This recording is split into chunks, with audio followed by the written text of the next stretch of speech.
Poirot! Over here!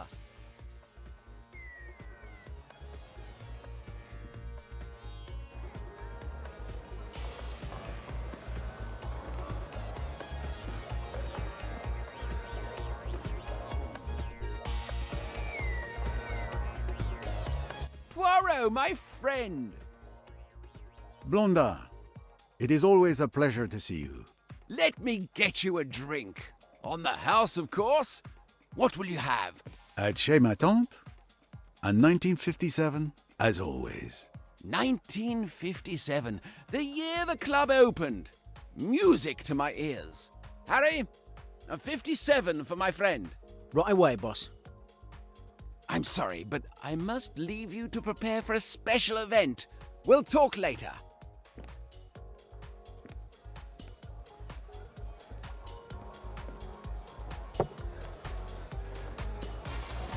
Mr. Poirot.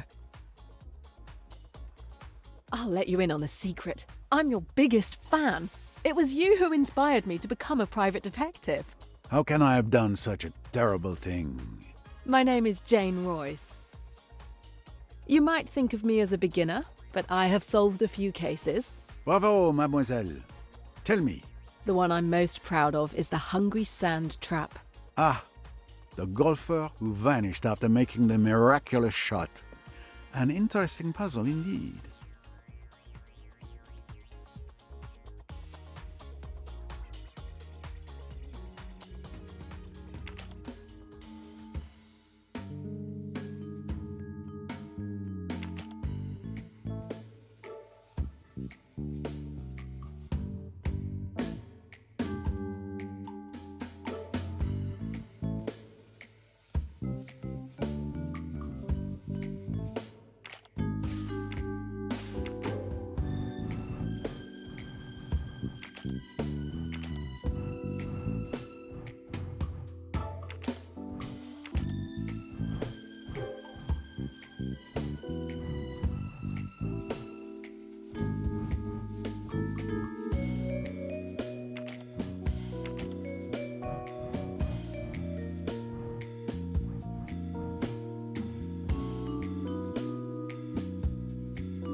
Congratulations!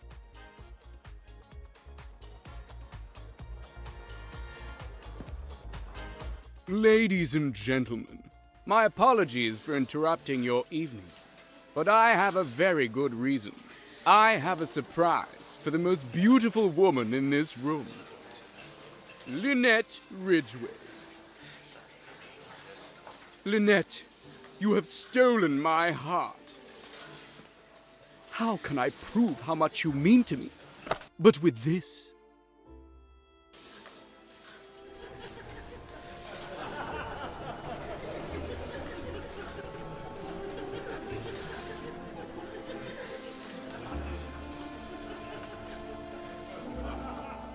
Empty box? What is this? Where's the ring?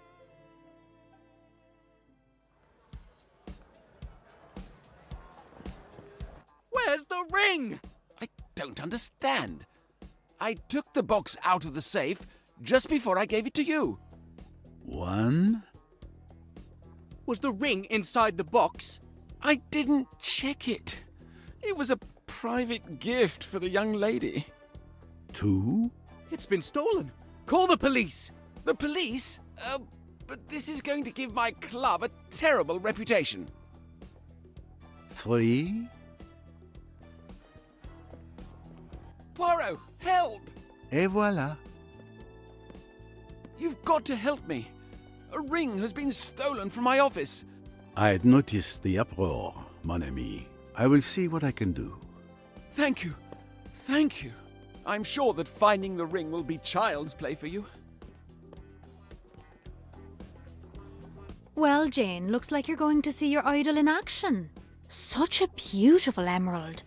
What a shame to see it go to waste. Mr. Poirot, this is Emmy Duns, my friend and partner in detection. Nice to meet you, Monsieur Poirot. Jane has told me a lot about you. If I were a criminal, I'd hate to have you after me. You flatter me, mademoiselle. Hopefully my poor talents may be helpful. If you'll excuse me, I have a ring to find.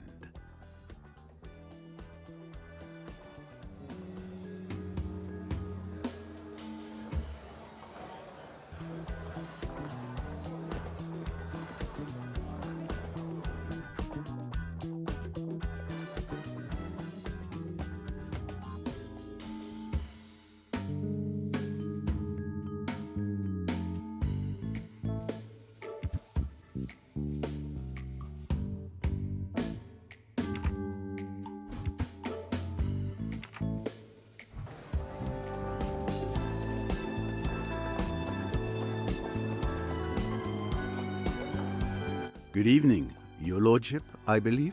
I have no time for socializing. I've just been robbed. I had noticed, monsieur.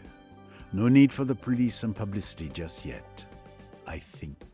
I am Hercule Poirot, and I intend to help you find your ring, if you will permit me. Oh, really? Hercule Poirot himself? Windlesham. My name is Charles Windlesham. Enchanté. Some questions then. Did you organize this evening? Absolutely.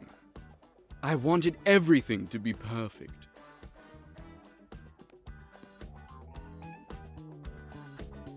Instead, it's a disaster. It is not a disaster yet. Poirot is here. Tell me about this ring. It was an engagement ring. I planned to propose to Miss Ridgway. I gave it to Mr. Blondin earlier this evening. Why did you give him the ring? I didn't want to carry it all evening and possibly lose it. Blondin put it in a safe in his office behind the bar. Did you see him put it in the safe? Yes, I was with him when he put it away, and I'm sure the ring was in the box. I was also there when he opened the safe and took it out. Then I held the box in my hand until the announcement. There's no chance that anyone could have stolen it after I retrieved it from the safe.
How are you getting on?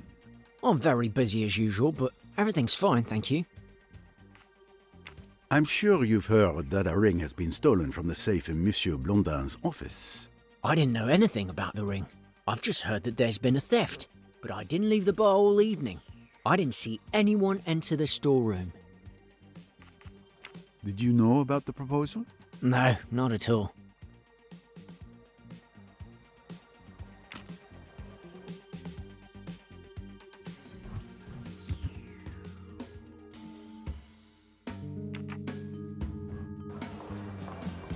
How are you getting on? I'm very busy as usual, but everything's fine, thank you.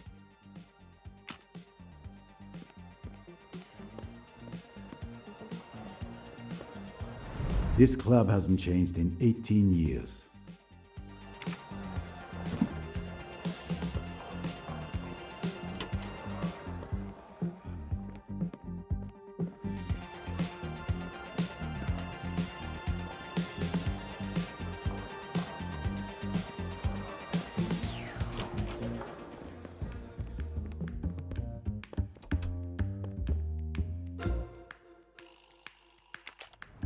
The names of dances today are a mystery even I cannot solve.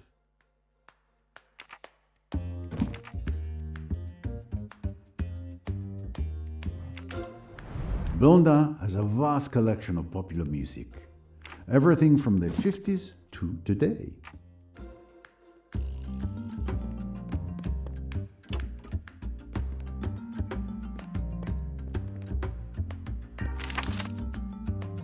The press see them as already married.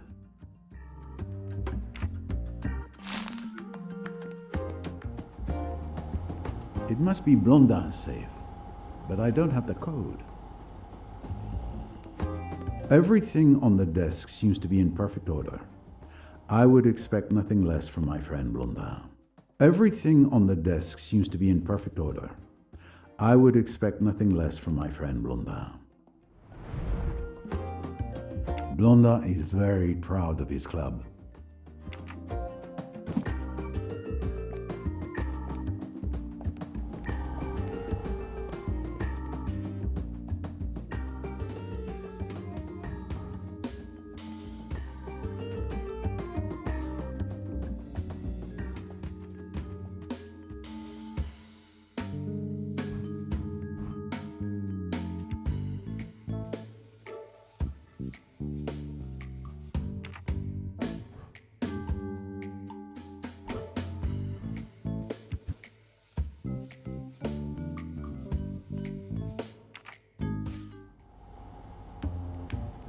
It must be Blondin's safe, but I don't have the code. The door isn't locked. Blondin trusts his employees.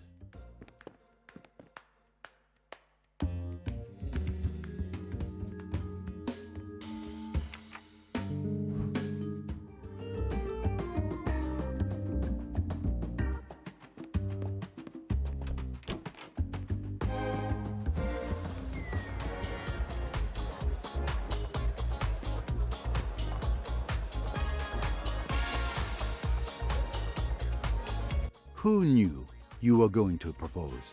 I asked Miss Southwood to help me choose the ring, as she knows Lynette's tastes well. She recommended an emerald. Mr. Blondin also knew. He had laid on extra champagne for the announcement. So, 3 possible suspects.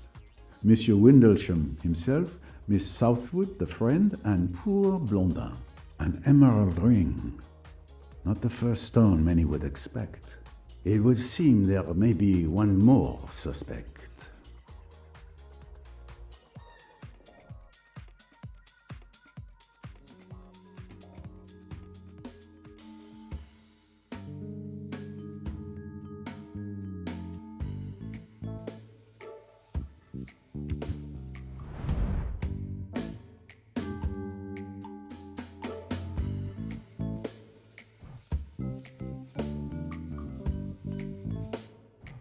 No.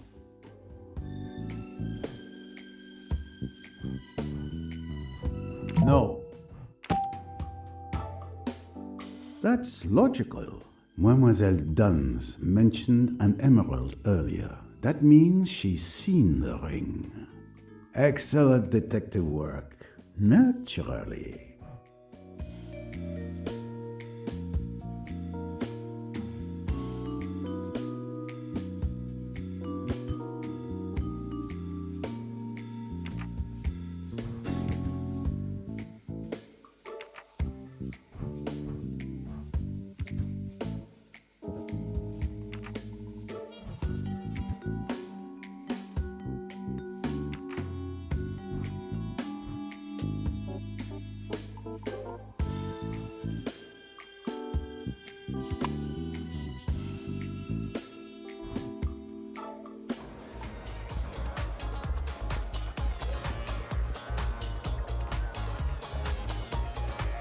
Are you enjoying the party? It's certainly been entertaining so far. Need any help solving the crime? There's something you could help me with. If I remember correctly, you alluded to the ring earlier and said it had an emerald in it. How did you know that? I wondered if you'd catch that. But I didn't steal it. I was at the bar when Mr. Windlesham showed it to Mr. Blondin. When he got ready to propose, I realized it must have been the ring I saw. Were you near the bar during the proposal? No, I was on the dance floor. Then I came back to the bar. And you didn't see anything in particular during the evening? I don't know if it means anything. But I saw that brown-haired young woman coming out of the storeroom with a record under her arm. Anyone missing an LP?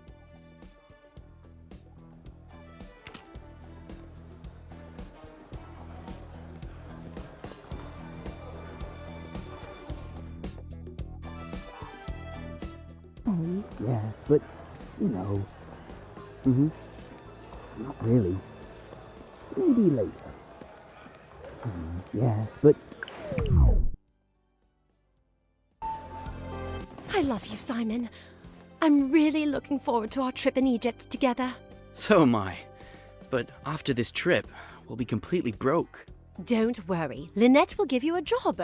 She's my friend. She can't run her estate by herself. I'm sure she'll hire you as the manager. I hope so. We're barely getting by on your archivist's salary.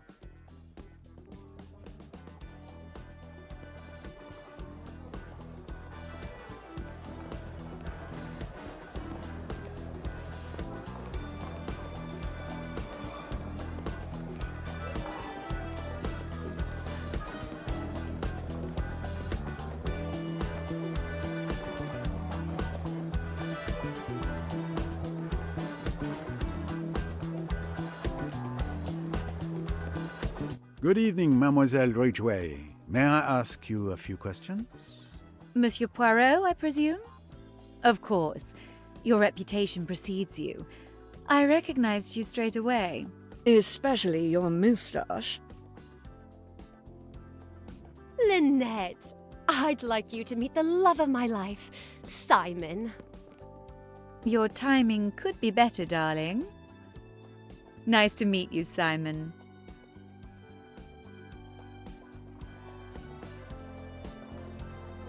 Jackie has told me a lot about you.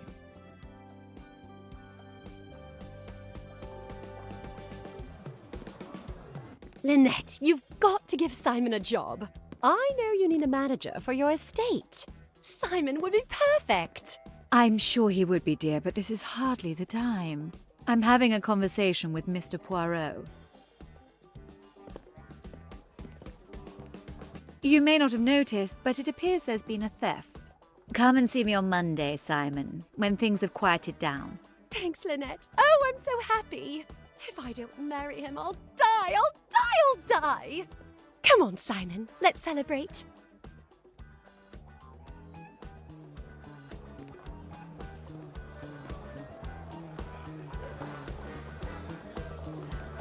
Let's continue this conversation. Tell me about this ring. When the barman brought up a bottle of champagne earlier, I was afraid Charles was going to propose. You know, something supposedly romantic like putting a ring in a glass of champagne. A dangerous tradition. What if the intended swallows the ring? Did you know about the proposal? I suspected it would happen. Everyone thinks we're already married, but we definitely are not. To be honest, I'm afraid of being eclipsed by him. I do not intend to live in any man's shadow. I was going to say no in front of everyone, but that would have been too embarrassing for both of us. The theft. It was a lifesaver then for Miss Ridgway. Quite an evening, is it not? I would have preferred a band and decent hors d'oeuvres, but I mustn't be catty.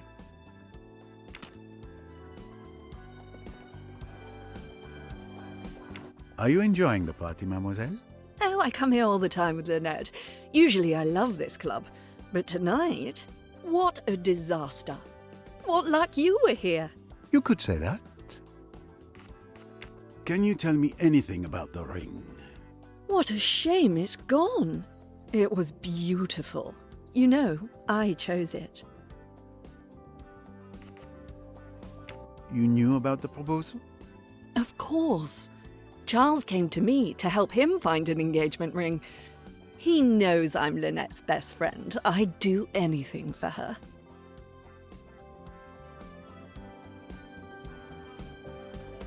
Are you enjoying the party, mademoiselle? Oh, I come here all the time with Lynette. Usually I love this club, but tonight...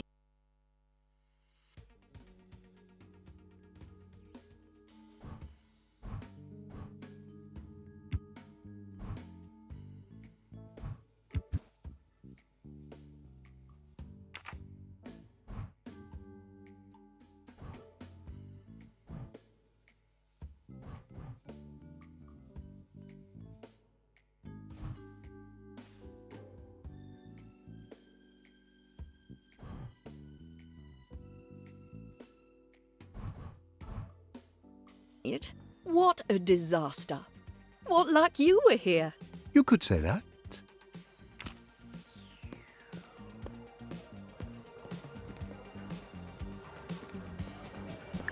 Not great, though, I suppose. Maybe try again. Yeah. Well, let's wait. Hard to tell. You know what I mean? Exactly. Could have gone worse. Not great, though. Was it? I'm not quite sure. You're right. Let's try that. Good work. My darling, what a fiasco. Are you all right? Not too shaken up? Can we talk about something else? Well, speaking of failed engagements... Oh, that's so much better. Oh, that reminds me of the story of your maid. Oh, Joanna, you're exaggerating. It was different.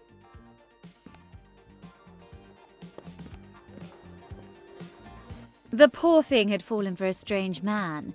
She was very much in love, but I was suspicious. I hired a detective and he discovered that the guy was already married in Egypt. You must make a lot of enemies, Lynette. I did her a favor, you mean? But it broke her heart. She was so in love. I'd like to know such passion one day, like Jackie.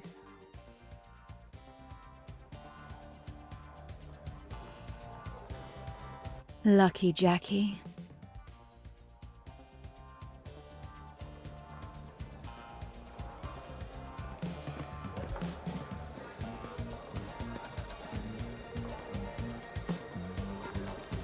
Blondin has always loved extravagance over subtlety. This club is his pride and joy. Poirot, I don't know what to do. I suppose I'm a suspect.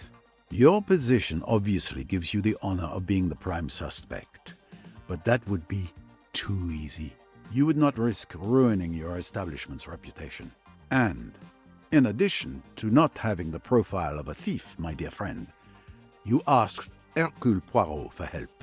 So, I'm innocent. Let's just say that for the moment, you are not suspect number one. How are you holding up, my friend? With all this going on, I fear for my club's reputation. Tell me about this ring. Mr. Windlesham gave it to me earlier this evening. We put it in the safe together. I'm the only one with the combination. Even my employees don't know it. And no one was aware that the ring was in the safe. Mr. Windlesham and I retrieved it together. You knew about the proposal? Yes. Lord Windlesham asked me to organize the announcement. I warned the DJ he needed to know when to cut the music.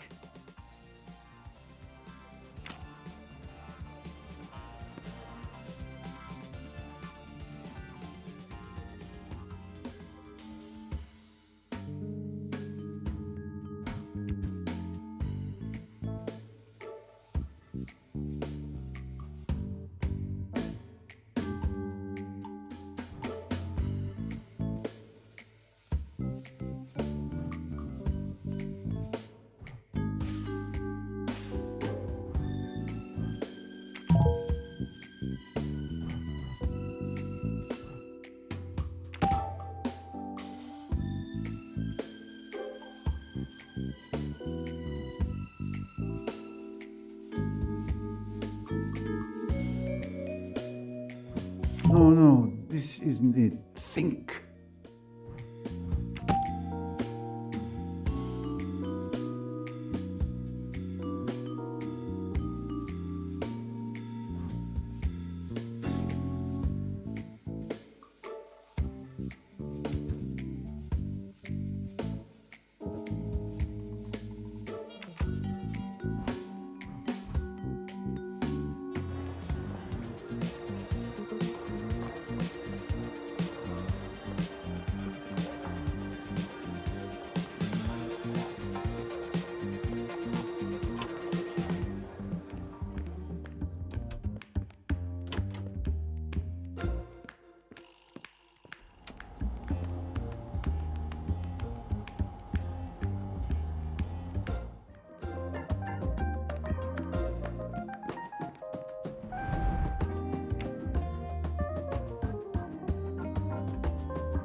I found the code without anyone's help. The combination was easy to guess.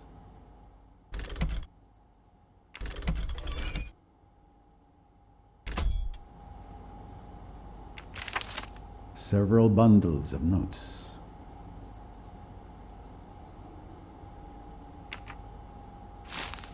This is without doubt where Blondin kept the ring.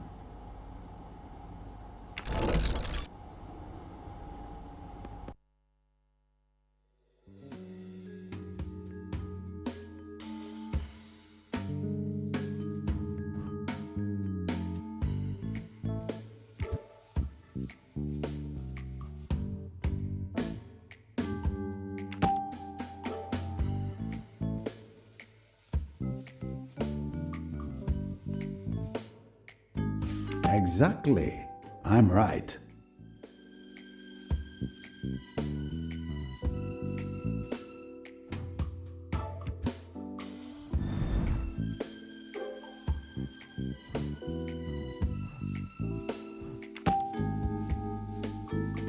Fantastic.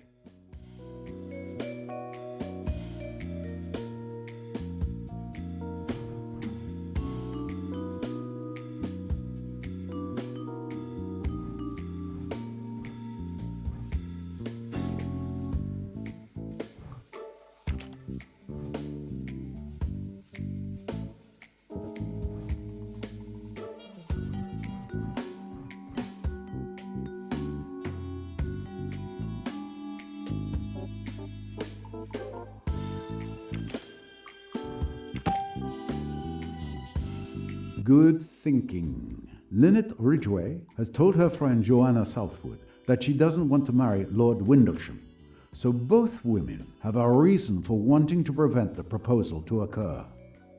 My little grey cells did not let me down.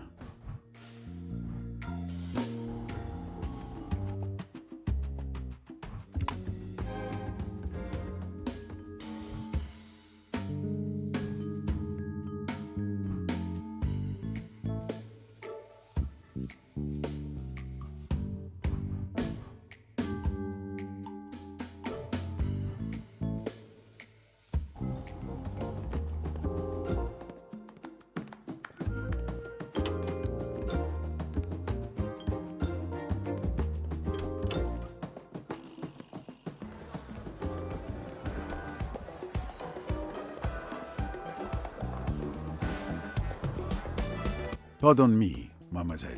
The famous Hercule Poirot. Pleased to meet you, Mr. Poirot.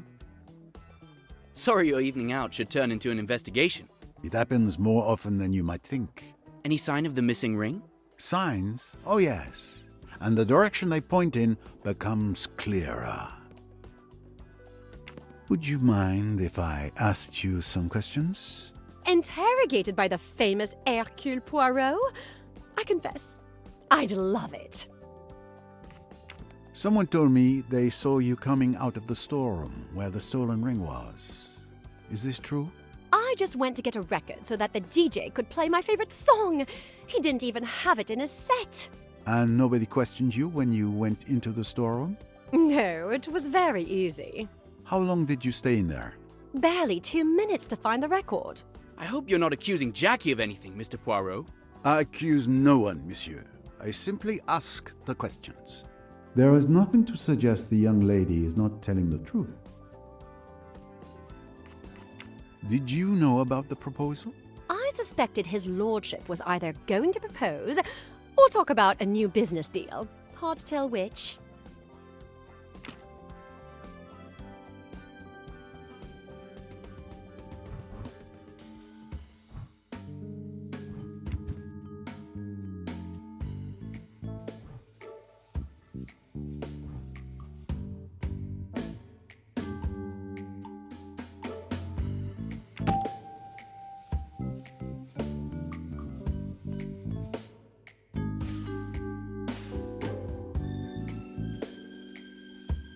Wonderful.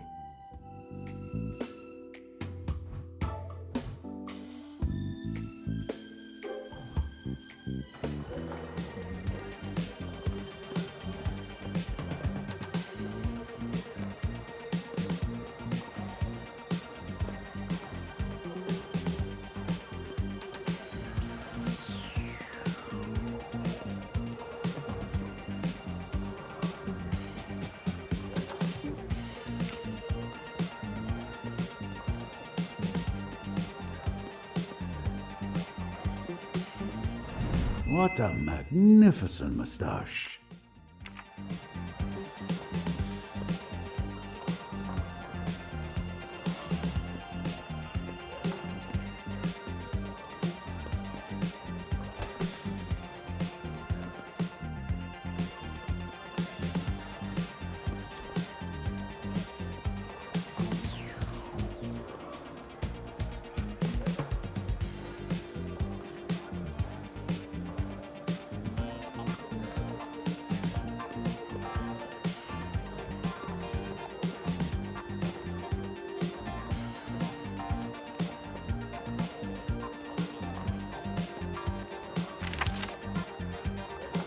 Blonda is always delighted when someone orders a house cocktail.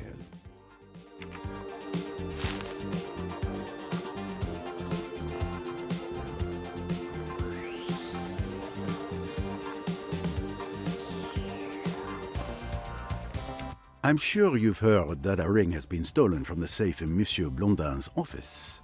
I didn't know anything about the ring. I've just heard that there's been a theft, but I didn't leave the bar all evening. I didn't see anyone enter the storeroom. Harry, you answer my questions before I ask them. I can assure you that I know nothing, Mr. Poirot.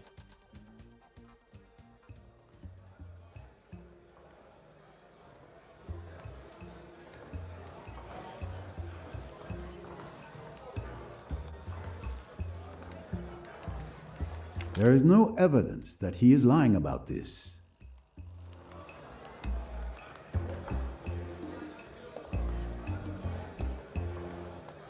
I don't think you've been entirely honest with me. What makes you say that?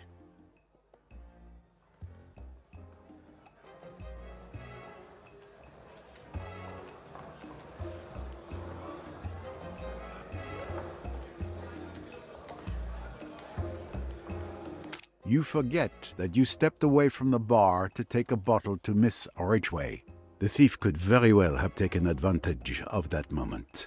Well, it's just that Mr. Blondin had ordered me not to leave the bar, but a customer insisted that I take a bottle of champagne to the VIP lounge on the first floor. I thought 2 minutes away from the bar wouldn't be so bad.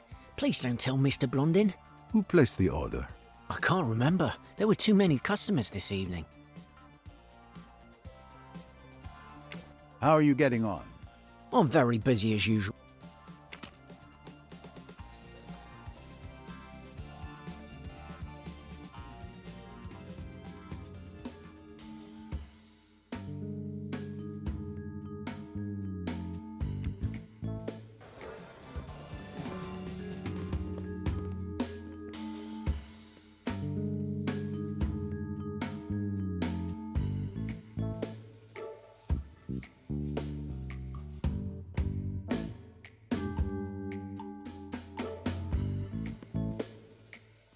I'll get to the bottom of this.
Clouds part, and all is clear. Joanna Southwood waits until there are no more customers at the bar, then distracts the barman by asking him to take a bottle upstairs. She enters Blondin's office and closes the door. She figures out the code to the safe with childlike ease, as I was able to do, and grabs the jewels. At the same time, Jacqueline de Belfort enters the storeroom to pick up a record, purely by coincidence. She leaves again, and Mademoiselle Duns spots her when coming out of the ladies. Alone again, Miss Southwood leaves and returns upstairs with the ring. The barman returns to his post and suspects nothing.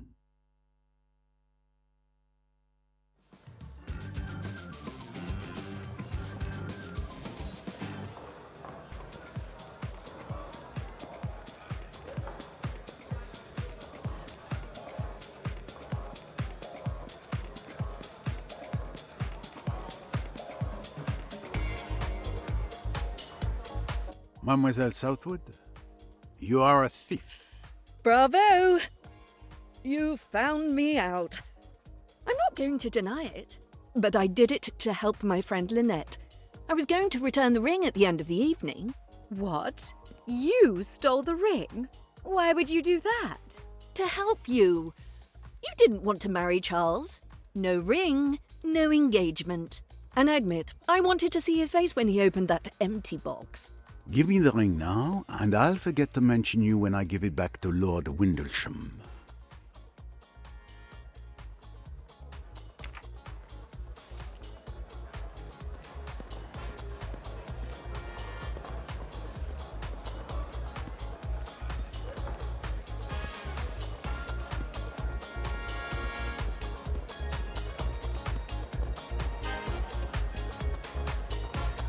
Monsieur Windlesham, I have your ring.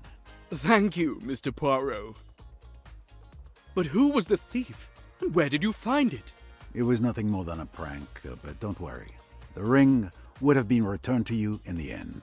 Well, the important thing is that I can finally ask Lynette to marry me. Forgive me, but I wouldn't do it. She might say no. What? How could she? I'm a lord. It's preposterous. It's these new times we live in. Good evening, madame. Good evening, monsieur. So, Mademoiselle Royce, let's see what you've slipped into my pocket. You noticed? Of course you did. I should have known better. I see. You tried to discover who the thief was, and you were correct. Impressive. That's right. Oh, Miss Royce, did you find out who the thief was? I'm very impressed. How did you do it? Oh, well, a detective never reveals her secrets.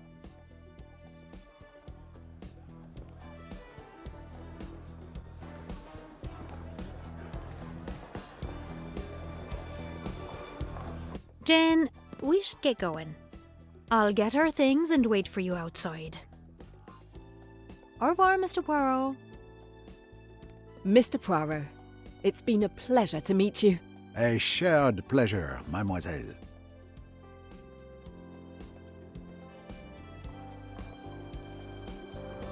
Madame?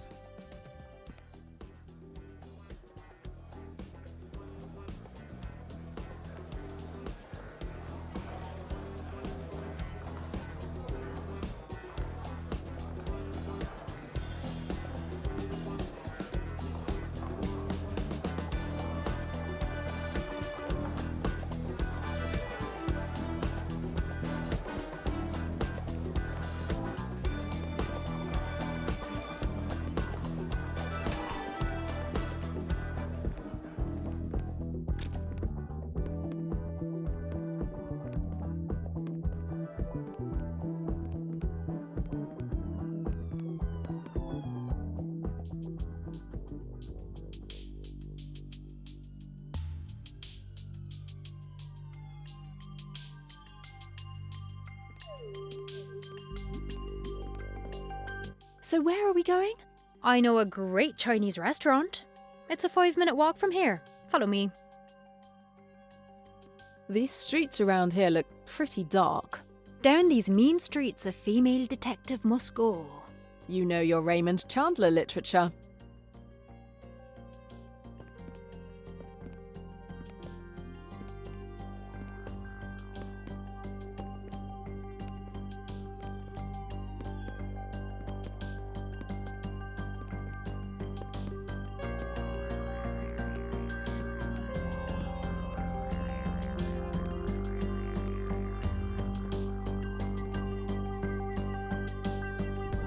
I was thinking, it's been so long since we last went on holiday together.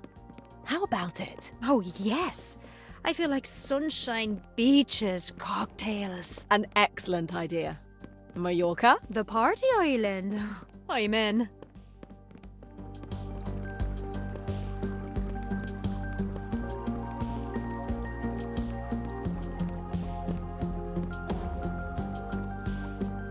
What an evening. I'm so happy for you.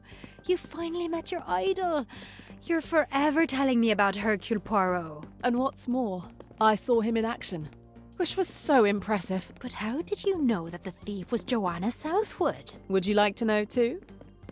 That's because I'm a mind reader, as well as a detective. Ah, Very funny. Maybe. I'll tell you later. Do you have the file? Are you afraid I'd lost it? Don't worry. It's safe and sound in my bag. With all the evidence you've uncovered about your company, they're headed to prison. To think that a junior accountant uncovered huge financial shenanigans in a respected international company like that. Junior accountant with a little help from a first-rate detective. But I'm still hesitating about how to proceed. Either I give the file to the police, which would be the normal procedure for a crime, but with different countries involved, it's going to take a long time. Or I can give it to a journalist, and the truth will come out right away.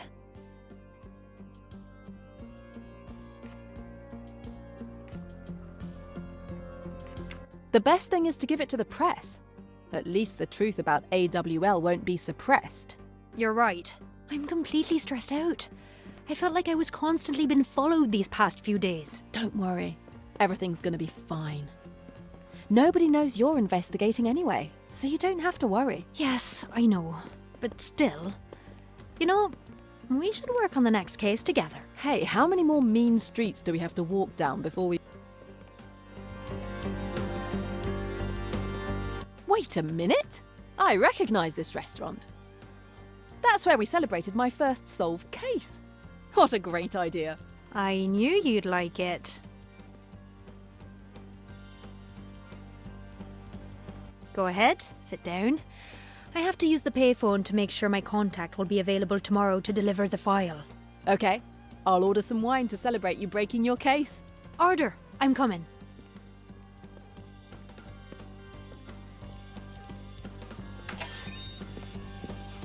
Good evening. I'm coming.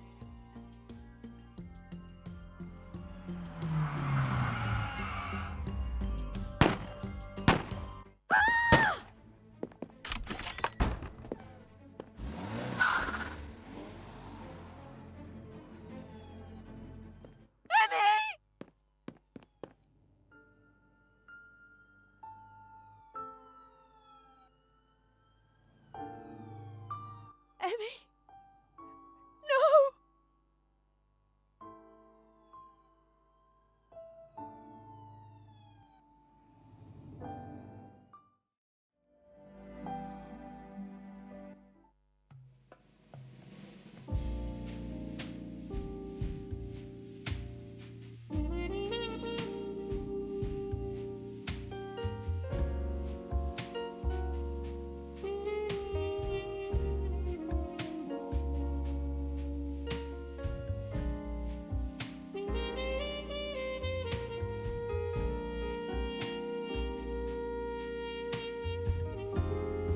Welcome to the Imperial Nile Hotel, Mr. Poirot.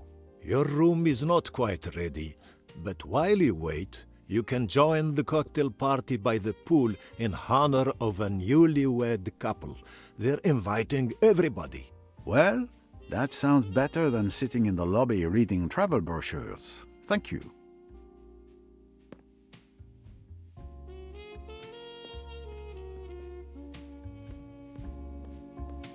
Can't be. Tim! It's Hercule Poirot! Of all the damned luck. Madame, monsieur, are you also waiting for your room? No. We arrived yesterday. Mr. Poirot, isn't it? Of course. How stupid of me. I'm Adele Allerton. This is my son, Tim. Are you going to the Doyle cocktail party? Doyle. That name. Newlyweds. Could it be? I was just about to go myself. I will see you there.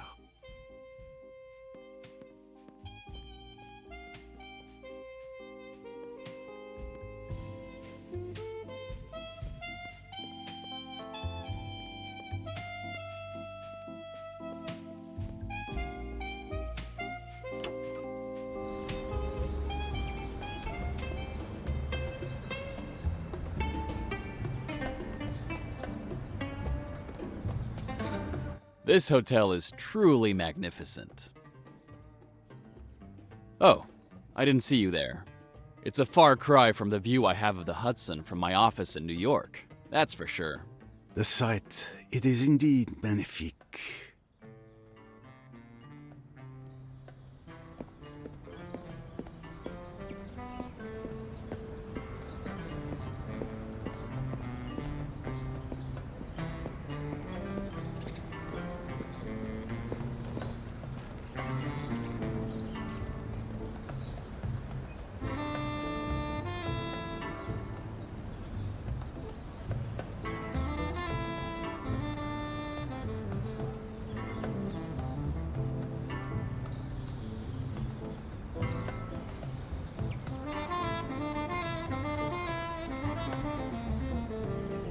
There she is. Lynette Ridgway. Doyle, sorry. Hello, everyone. Welcome to our cocktail party. The Egyptian pyramids took thousands of years to build, so I hope you'll forgive us for our tardiness. By any measure, this has been a whirlwind romance. Simon and I wanted to share our joy of being on our honeymoon by offering you this cocktail. In a few days, we're setting off on a cruise along the Nile, the most exotic and romantic river in the world. However many thousands of years the party lasts. It means so much to us. A toast to love. About time. How beautiful. Interesting. Not the Mrs. Doyle I was expecting.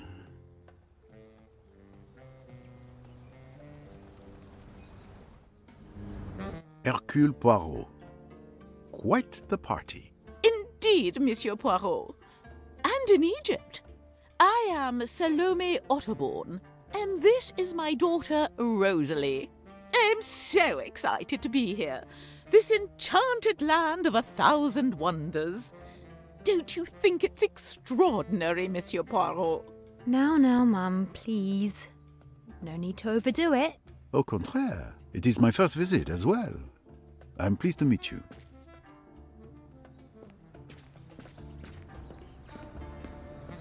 A beautiful day, isn't it? That's an understatement. It's a day like this that could inspire poetry. Then it would never end. An enchanting thought, madame. I very much agree. And you, young man? Oh, I don't know. Sand is nice enough. But if I want sand, I prefer a beach with an ocean attached to it. And a selection of nice bikinis to add a bit of color to the scene. Congratulations, madame, on your wedding. Monsieur Poirot, what a surprise. Do you remember Simon? Mr. Poirot was pretty busy that night at Chez Ma Tante. I'm Simon Doyle, the lucky man. But how extraordinary to find you here. I have a confession to make. I have not followed you to Egypt. I have a personal puzzle I plan to solve after many years of research. Are you enjoying your trip? Enjoying it? It's a disaster. It's Jackie.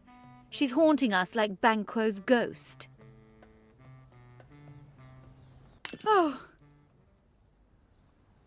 Speak of the devil and she appears.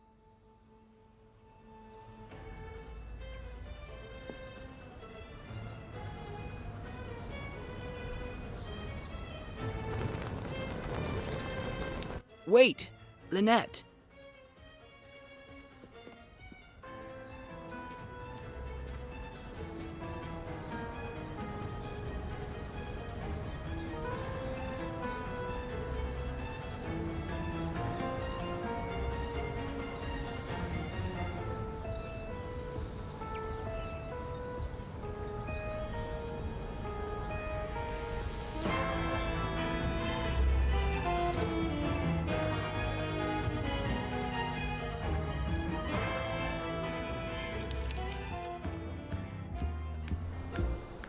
Monsieur Poirot, I guess you know why I asked you to come.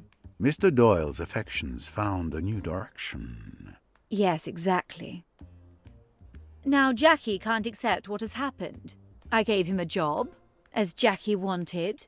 We were together almost every day. Soon we were in love almost without knowing it. And Jackie went crazy. The letters, the threats, everywhere we go, she's there, haunting us. I can see you are distressed, madame. Then could you help me, please? What do you suggest I do? No crime has been committed. It is not so easy to be sympathetic to this young woman who thinks mainly of herself. Well, I am usually called in after a tragedy has occurred. I can't promise anything, but I'll see if there's anything I can do. Thank you. Oh, thank you.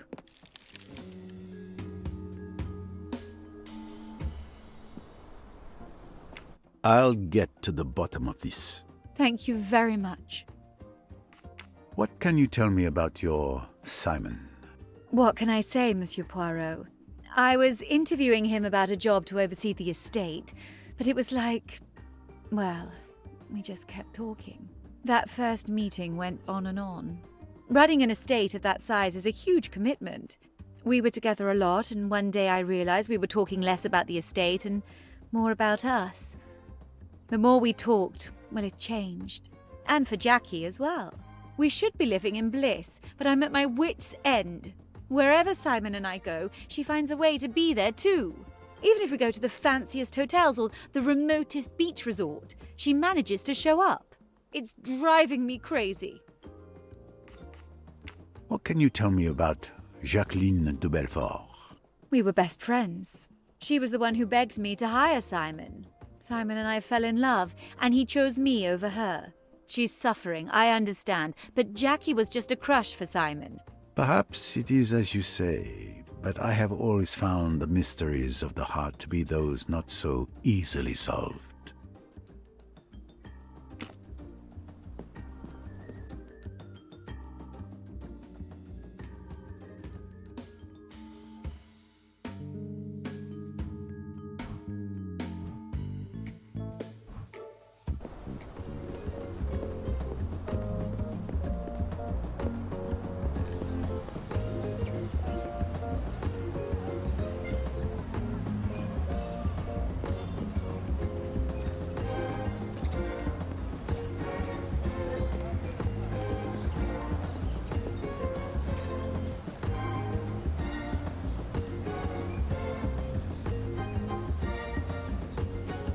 You enjoy the evening, Monsieur Pennington? It's amazing. My first time in Egypt. Are you here for business or pleasure, Mr. Poirot? Both. I seek to solve a puzzle that has captivated me for years, and that will give me great pleasure. Well, I hope you succeed.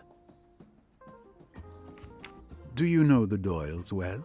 Lynette, since she was a little girl. I've only known Simon for a short time, just a few months ago. He was managing Lynette's estate, the house, the extensive properties, someone whom she'd just hired.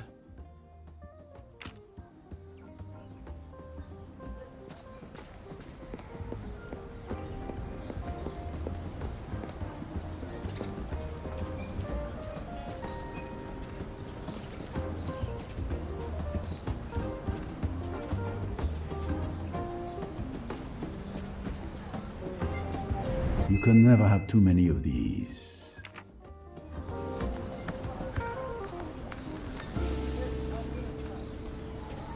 Let's wait and see. Makes sense. Depends on the situation, I suppose. Depends on timing. Yes, perhaps. That's what I... You seemed offended to see how in love the Doyles are. Well, we all know why he married her. That's for sure. She looks so lovely. The ceremony must have been incredible. I wish I could have been there. It's been in all the papers for the last 2 weeks. I've had my fill of it.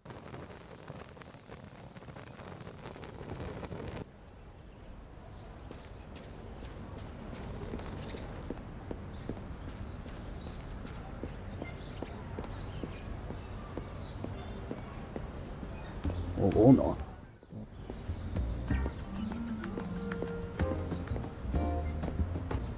Thought so. The rich can be really arrogant. Inviting the entire hotel to their wedding cocktail party? Really? Oh, Tim, be a bit more grateful, can't you? They have their uses.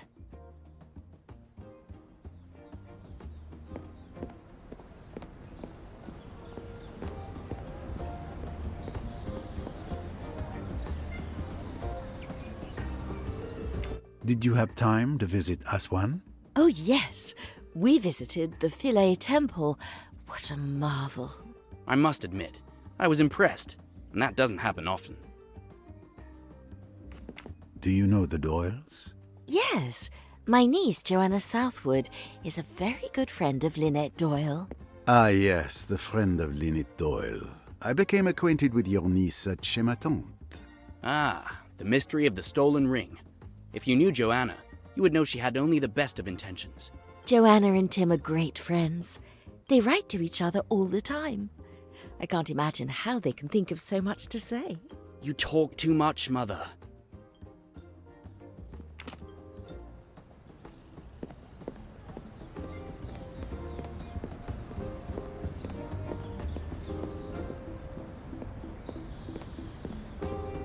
Beautiful view, isn't it?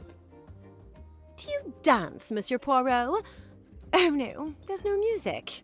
What a pity. I'm sure you're a good dancer. I'd like to ask you a few questions. Not in the mood. Perhaps if you played my favorite music on the jukebox. Mademoiselle, we must talk. Not before I've had some fun.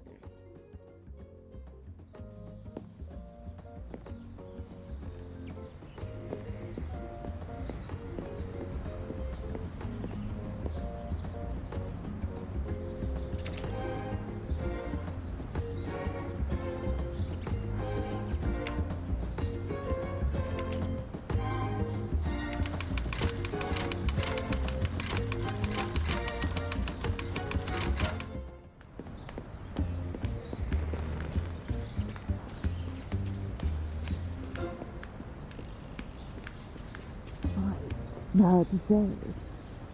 I guess we should try. Or maybe not. Well, I thought so. I didn't expect that. Depends. It's unclear. Maybe later. Could have been different. Not sure how. It depends on them. Could have worked. But still... Come to Poirot, my little wonder.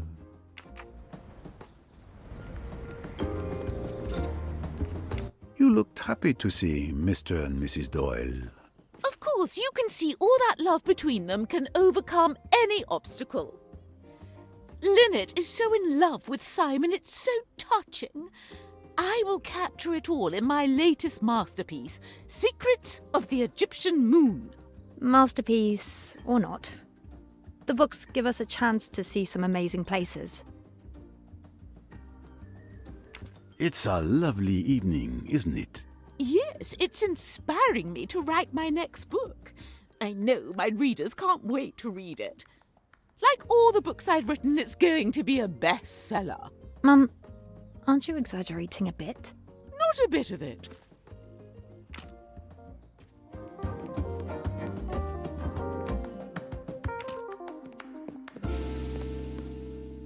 Excuse me, please. Is my room prepared? Not yet, sir. I'll let you know as soon as it's ready.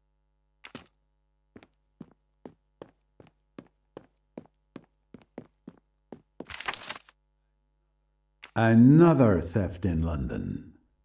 My friend, the Chief Inspector Japp of Scotland Yard, must be at his wit's end.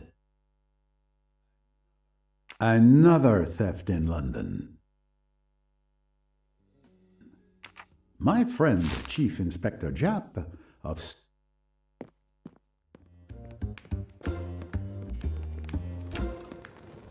Come on, Louise. We've almost got it all in. Just a little more effort. Oh, I'm doing my best, monsieur, but it's impossible to fit everything in. Madame, as you know, everywhere we go, Madame shops, and... Monsieur Doyle, may I speak to you for a moment? Oh, Mr. Poirot. Of course. Louise, I leave you in charge of the luggage. See that it fits.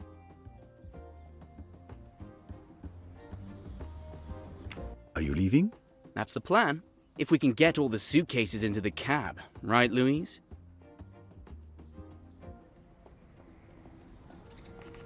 You're married to one of the richest women in England. That must have changed your life.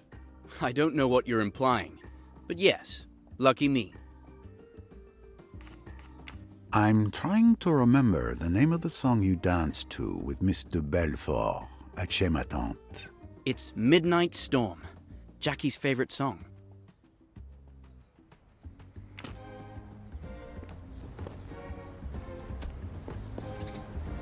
How are you getting on, Louise?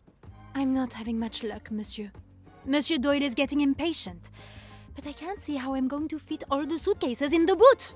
We must let the little grey cells guide us, mademoiselle. The what? Oh, never mind. If you have an idea, I'm willing to try it. Excellent. Let's start by removing all those suitcases.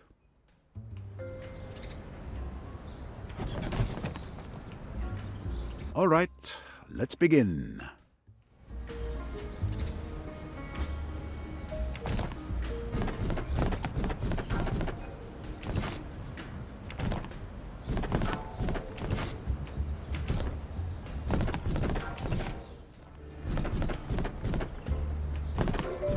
It fits perfectly, does it not? It's incredible. You did it. We did it. I've found logic is often the best way to do some heavy lifting. Finally. What a relief. Thought we'd never get away. Why do you hurry? We've decided to leave a week early. Please keep that to yourself. To escape Jackie, we're leaving discreetly tomorrow at dawn aboard the Karnak. She won't be able to follow us. But that's the boat I told you I was taking. Some people might think you've arranged to be on the same boat as me. Ah, I see. You would like Poirot to journey with you. Very well. We embark upon the Nile together.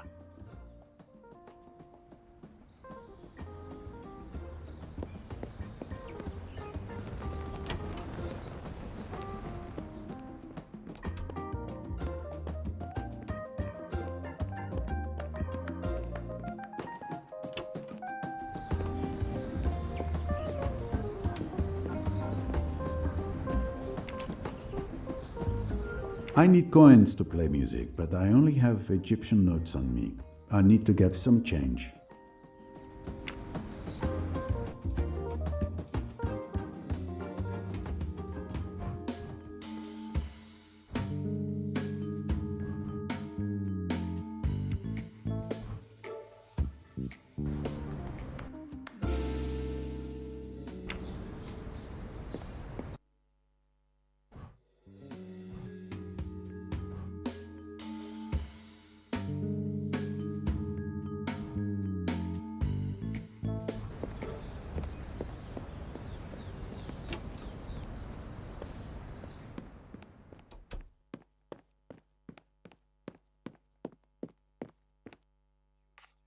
Could you exchange my British pounds for Egyptian pounds? But of course, here you are.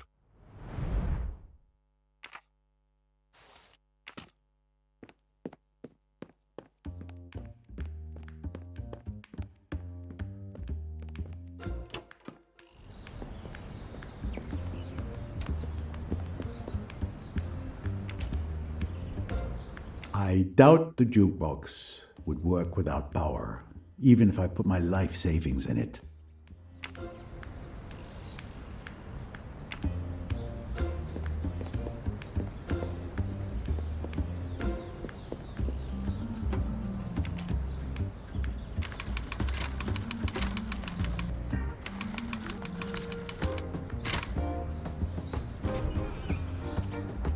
Let's see what's going on in there.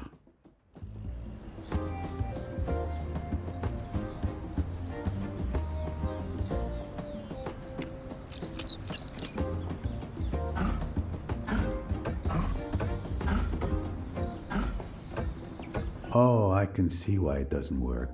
The part on the left is clearly not in the right place. It should be against the border on the far right.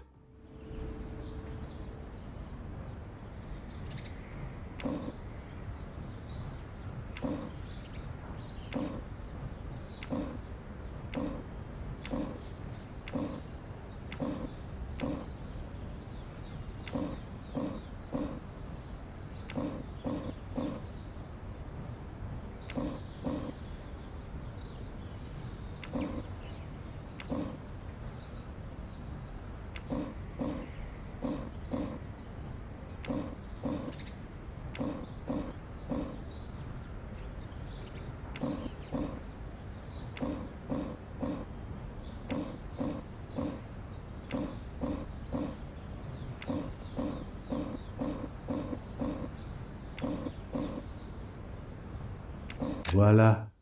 Now I need to put the parts back together so I can put the gears where they belong.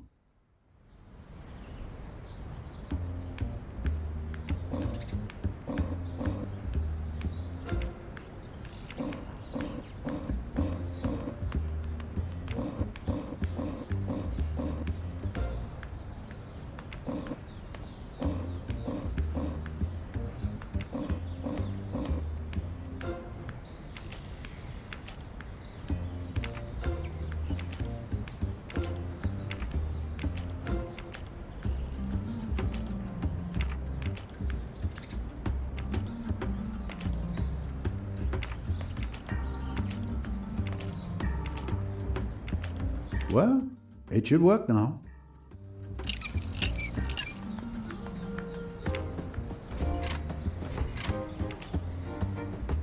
I doubt the jukebox would work without power, even if I put my life saving. Well, it should work now.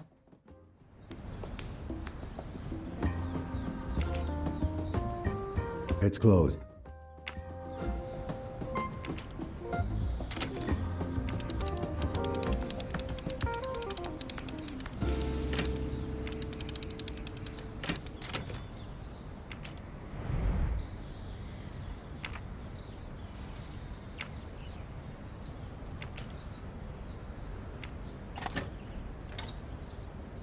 I see why the record can't be selected. I can surely fix it.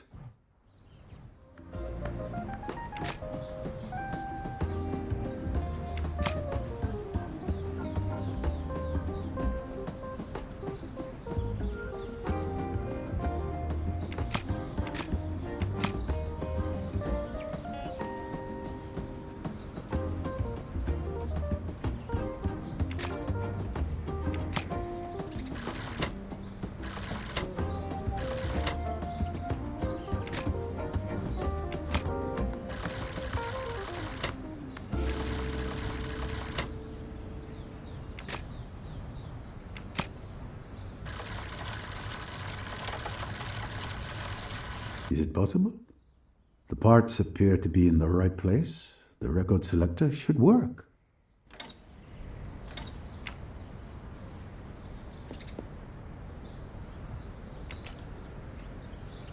I doubt the jukebox would work without power, even if I put my life savings in it.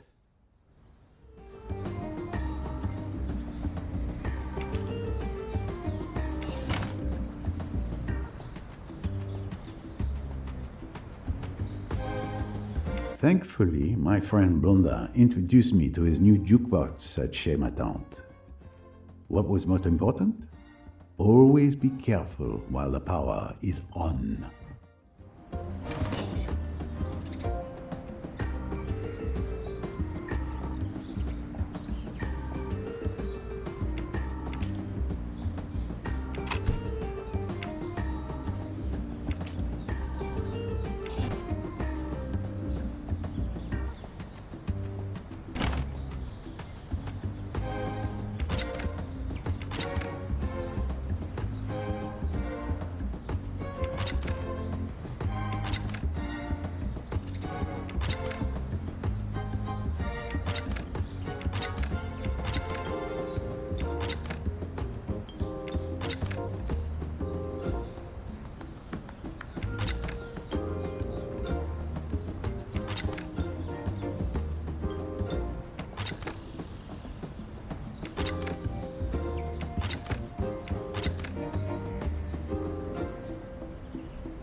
Perfect.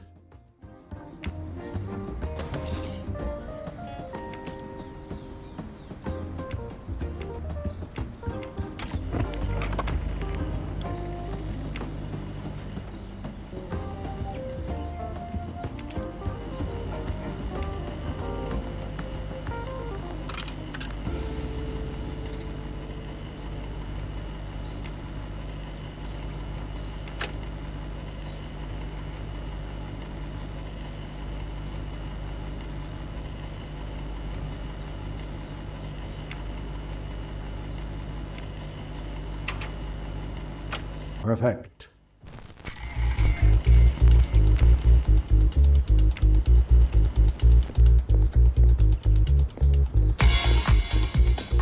Oh, that's it! Our song! Midnight Storm.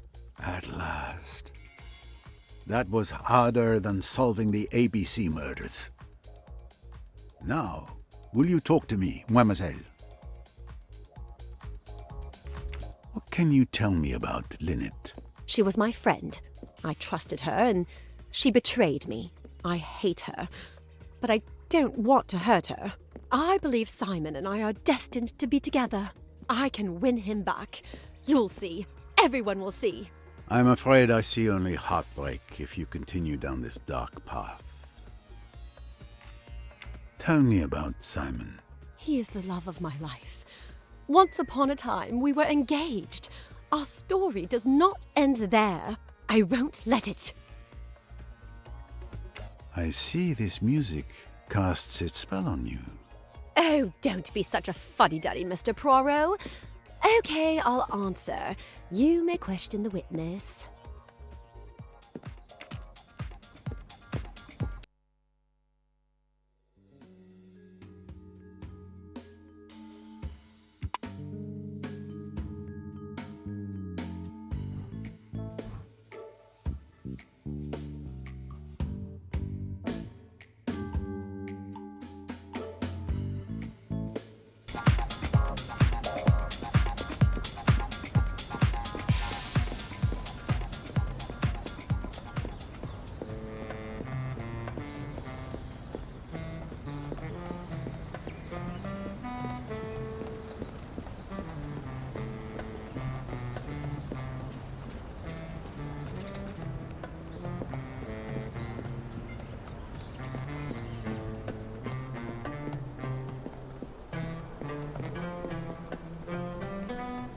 What can you tell me about Jacqueline de Belfort? We were best friends. She was the one who begged me to hire Simon. Simon and I fell in love, and he chose me over her. She's suffering, I understand, but Jackie was just a crush for Simon. Forgive me, but I do not think that's completely accurate, madame. I don't understand.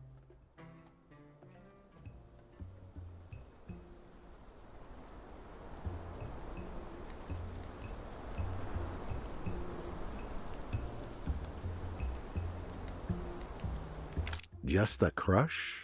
Really? Yes, why?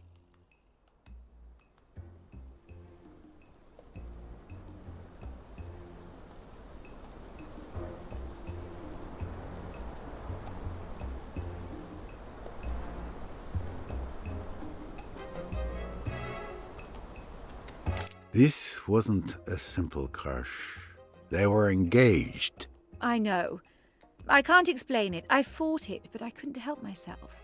At first, when Jackie would tell me how in love they were, I was jealous. But when I met Simon, I knew we were made for each other. Love is rarely that simple.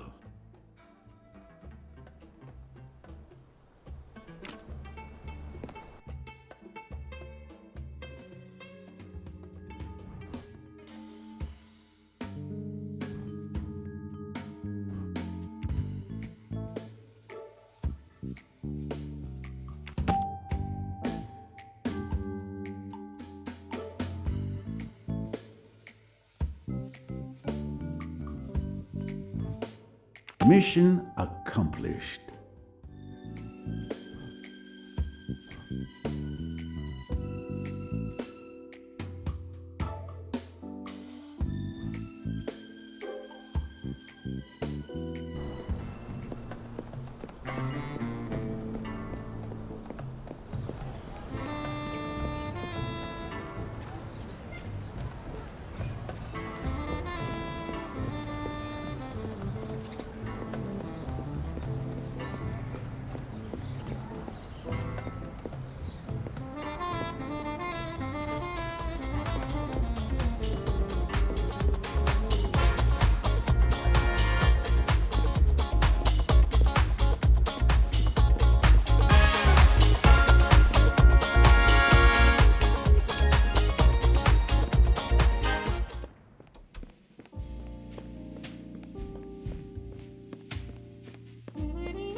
When I met you at Chez Ma Tante, you seemed so in love with Miss de Belfort.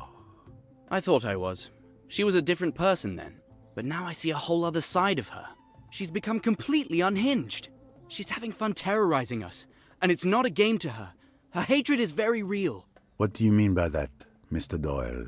What do you think I mean? Jackie threatened Lynette's life. Sorry. Look, I don't really feel like talking about this. I understand.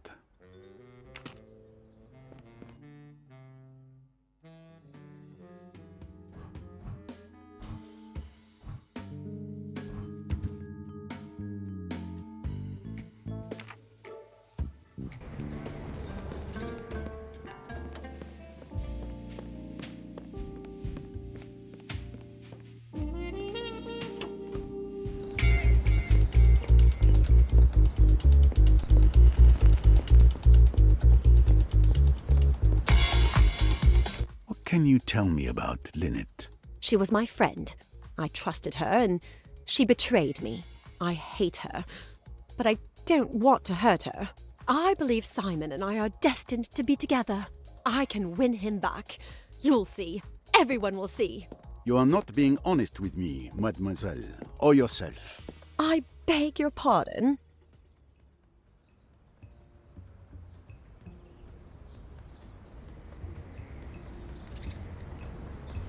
Are you sure you mean them no harm? What are you implying, Monsieur Poirot?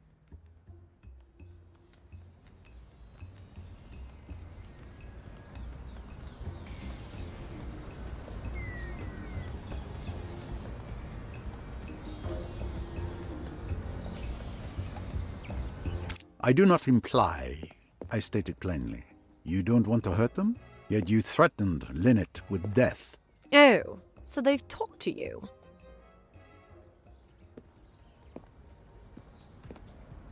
I was the moon that disappeared when the sun began to shine. When the sun came out, it eclipsed me, and for Simon, dazzled, I ceased to exist. All that remained in his eyes was Lynette, his son. But you know, they're the ones who hate me because I follow them everywhere. Besides, I've got something to defend myself with. My grandfather taught me to shoot, and I'm a very good shot. Mademoiselle, I beseech you, do not do what you are doing. Do not open your heart to evil.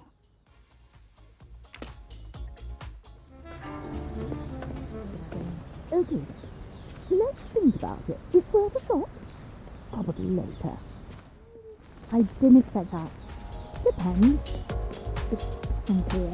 Maybe later. I didn't expect that. Depends. It's unclear. Maybe later. Simon and Lynette Doyle, I don't understand why they were given such a triumphant welcome. And yet I, an internationally renowned writer, was treated like a common tourist in this hotel. Yes, but that's because they're on their honeymoon. And you're just a writer, Mum.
Excellent detective work, naturally.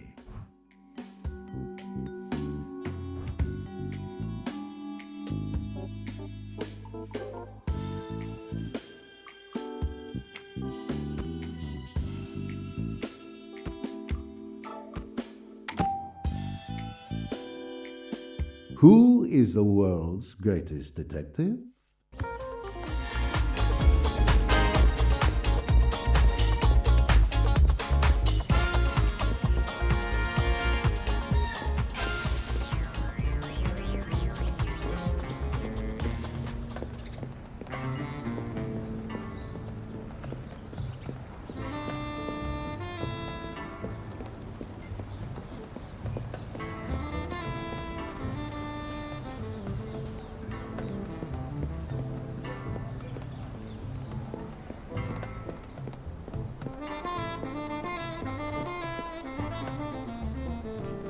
So, mademoiselle, I've acquainted myself with those guests I've met here. Some connections are not so clear. One thing is clear. Despite your side of the story, you're far from the only victim. So I won't help you any further. But it's a good idea to leave earlier, because Jacqueline de Belfort is a real threat. How can you say I'm not the victim? I did not say that. I only point out that life is rarely so simple. I hope, for the couple's sake, that Jacqueline de Belfort doesn't do anything unreasonable. In any case, Poirot, you've done what you can for the Doyles, and they will be safely away. Tomorrow, my own journey begins, and I can concentrate on my own mystery, lost in darkness for centuries, but soon to be revealed in the light.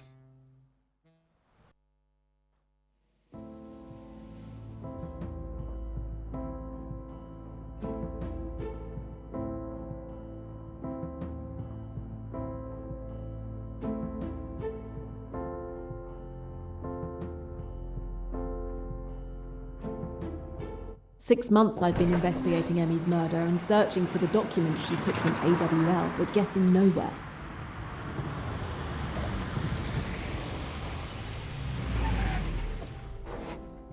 Then May Leach, a wealthy woman I'd met at Chez Ma Tante, called me early this morning.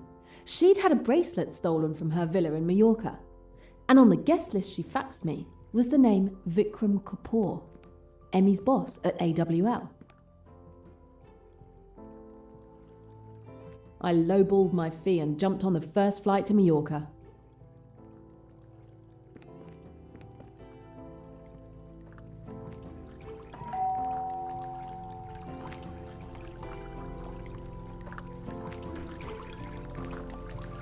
Miss Royce? I'm May Leach. My, you got here quickly. Apollo 13 had an extra seat. And your timing was excellent. I've just finished my latest case. As I told you on the phone, my bracelet was stolen last night. It's snake-shaped jewelry with rubies. As you suggested, I've told my guests you were a friend who found herself in Mallorca. My bedroom is just to the right, and all the guests are on the terrace. I'll let you get on with your investigation. Please, be discreet. My guests are all very distinguished. At least one is not so distinguished.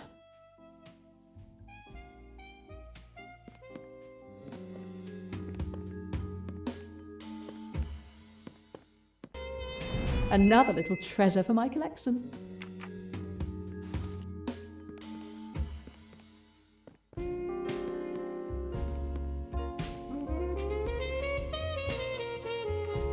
What can you tell me about your guests? They're all the crème de la crème, of course. I haven't known any of them long, but I've always had a knack for judging people. Only the finest quality of thieves. Tell me about your household staff. Could one of them have committed the theft? All of them have been with me for at least 10 years. I have complete confidence in them.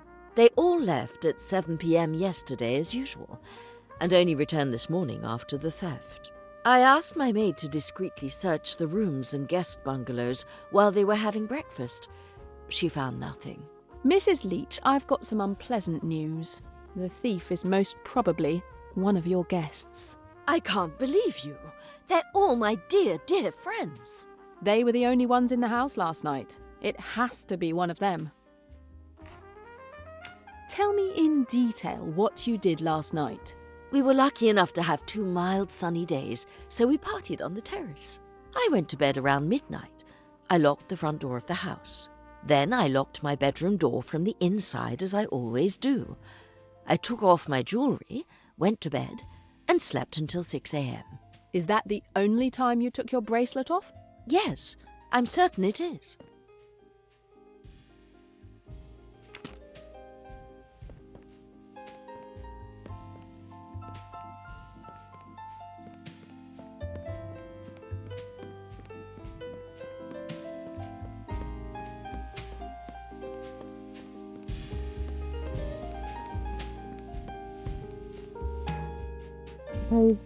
Well... Not yet, I suppose.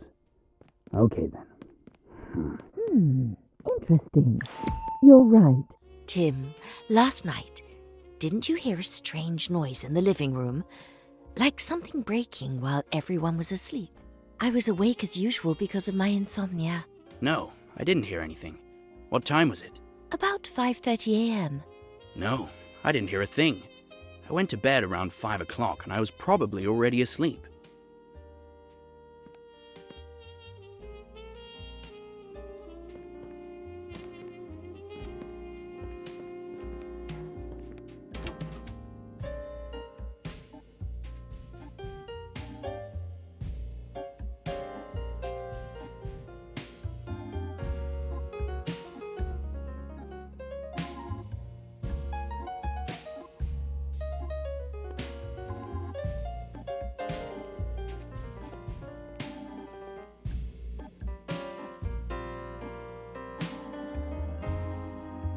I'd never have taken this case if I hadn't known Kapoor would be here.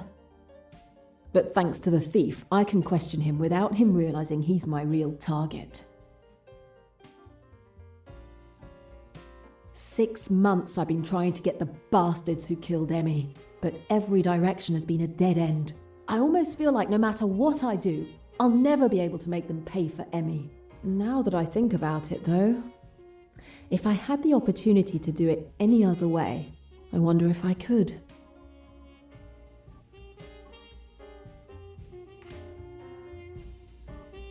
No. Take the law into my own hands. Emmy would never want me to do that. I will bring them to justice. She would be proud of me.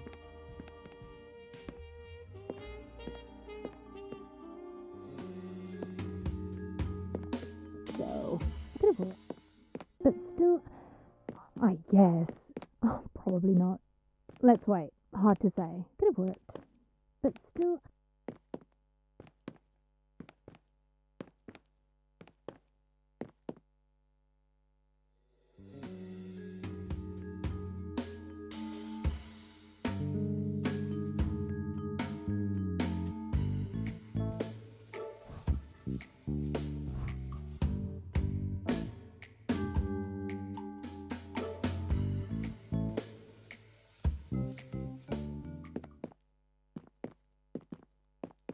Situation. Maybe later.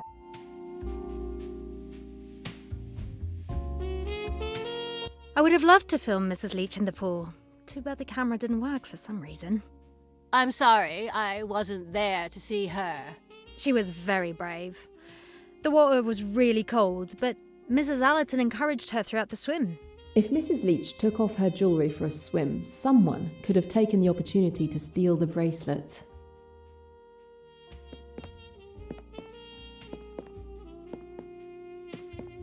Hi, I'm Jane, an old college chum of May. Quite a place she has here. Pleasure to meet you. Miss Van Schuler. Delighted. And I'm Rosalie Otterbourne. Nice to meet you too. Just arrived, did you? Yes, it was a last-minute decision. A chance to escape what was predicted to be a week of rainy days in London. So, you enjoyed last night's party? Yes, some of us were up until late. Really? Yes, we all went to bed at about the same time. Each to our own bungalow, of course. Once May left, I had no one to talk to. So I stayed for another 20 minutes or so to make a good impression. But wasted no time in going to sleep, as did Bowers, my nurse. Did you see Mrs. Leach swimming? Yes. A lot more splashing than necessary, I thought. It was very funny. Too bad Mum wasn't there to see it. I suppose I was looking for my nurse, who had forgotten to give me my pills again.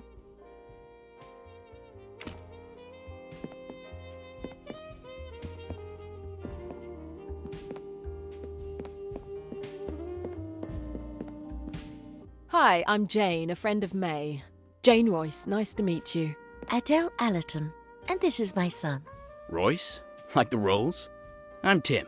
More of a Cadillac kind of guy. Did you enjoy the party last night? It was most enjoyable. Entertaining enough to keep me up after my usual bedtime. Oh, who were the late partiers? There were only 3 people left when I toddled off to sleep. One was a girl named Rosalie. We immediately hit it off and stayed up quite late, chatting on the terrace. The pool looks inviting. Is Mrs. Leach a good swimmer? Yes, I was impressed. Mr. Kapoor was supposed to join us as well, but he must have changed his mind because he didn't show up. I bowed out too after Rosalie wasn't interested in swimming. Mind you, I'd have stayed around if she were going to take a dip. Watching Mrs. Leach splashing around didn't appeal.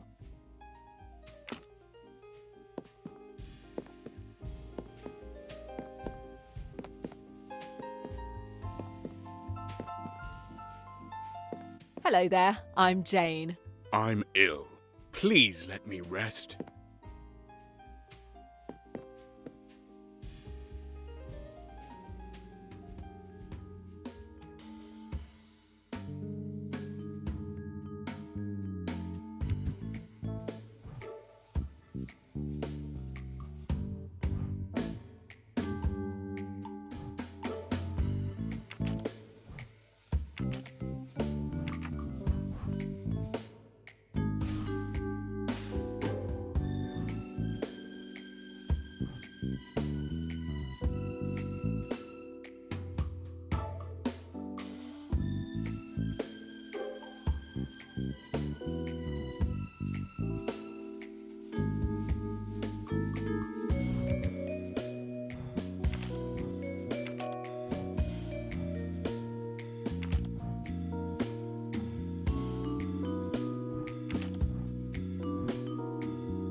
Exactly! That's it! That one's for you, Emmy.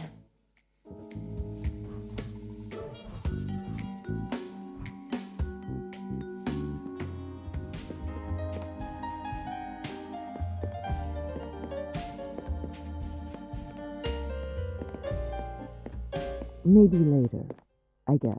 Okay then. Let's think about it. I didn't expect that. You're probably right. I suppose. Could have been different. Not sure how. What a wonderful house!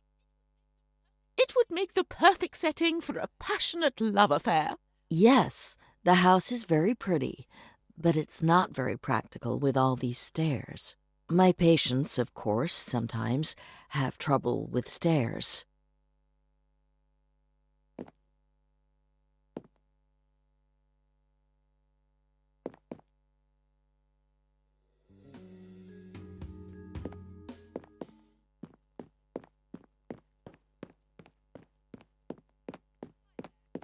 Hi there, I'm Jane Royce, a friend of May. Nice to meet you. Salome Otterbourne, delighted. But you probably already know who I am. Elizabeth Bowers, delighted. So, did you enjoy last night's party? I'm sorry I missed it. Yes, it's a change for me. To be part of a small group, of course. Usually I'm surrounded by crowds of admirers. I was so energized I didn't get to bed until late. It must have been close to 3 a.m. Yes, I went to bed at the same time as Miss Van Schuler, but Rosalie came and woke me up in the middle of the night. At around 4:45 it was. Mr. Kapoor wasn't feeling well at all.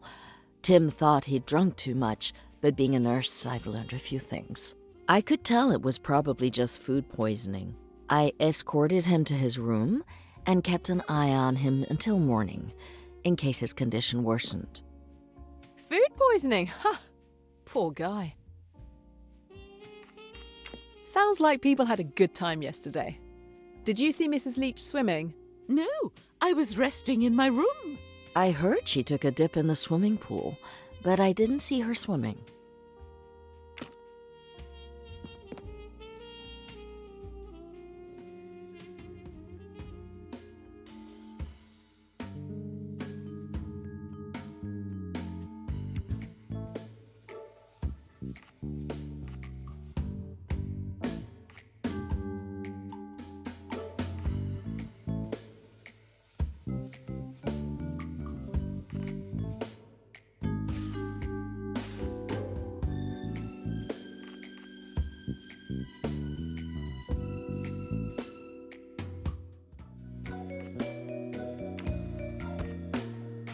Not really.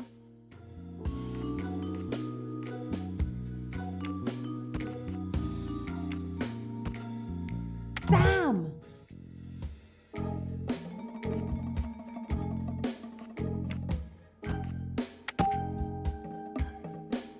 I knew I could do this.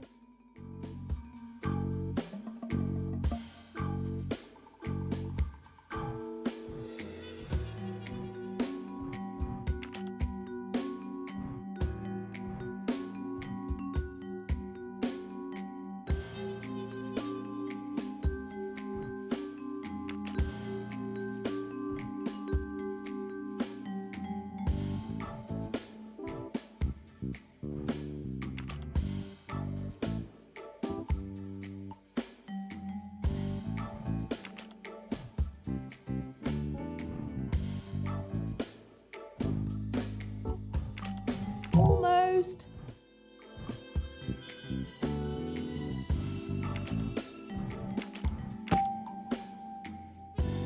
Good.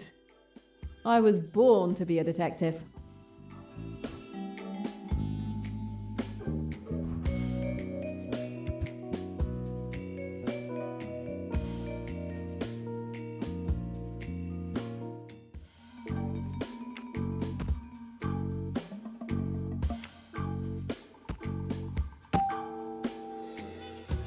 I did great. Not really that complicated. The three suspects probably didn't know each other before that evening, so the thief probably acted alone. It's time to close the case of Mrs. Leach's fake bracelet.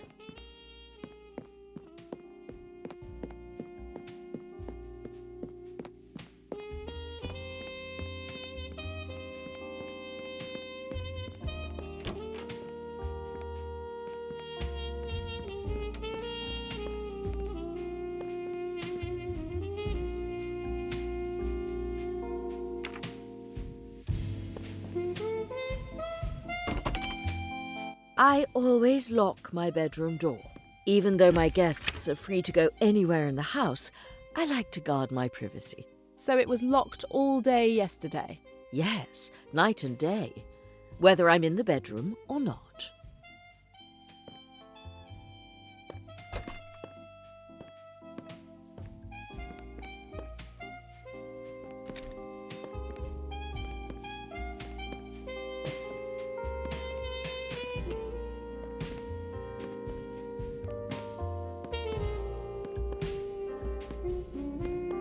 I may be haunted by dreams of this bathroom for the rest of my life.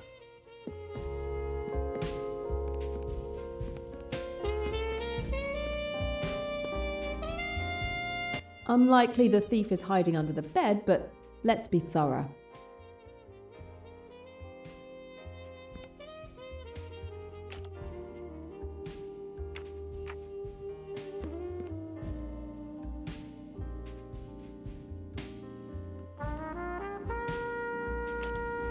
What?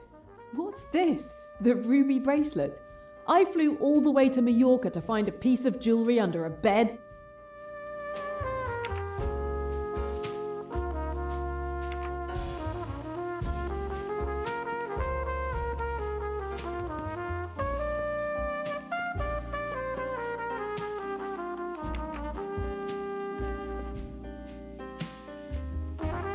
It's impossible to get through this door when the lock is engaged.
Please, Jane, help yourself. Thank you. I believe I will.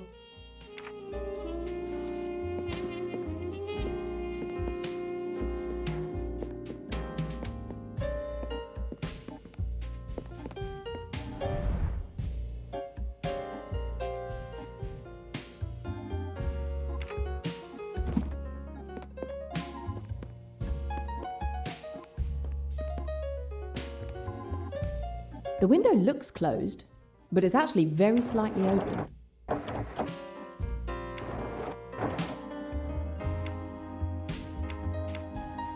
The handle is inside the room and it's open.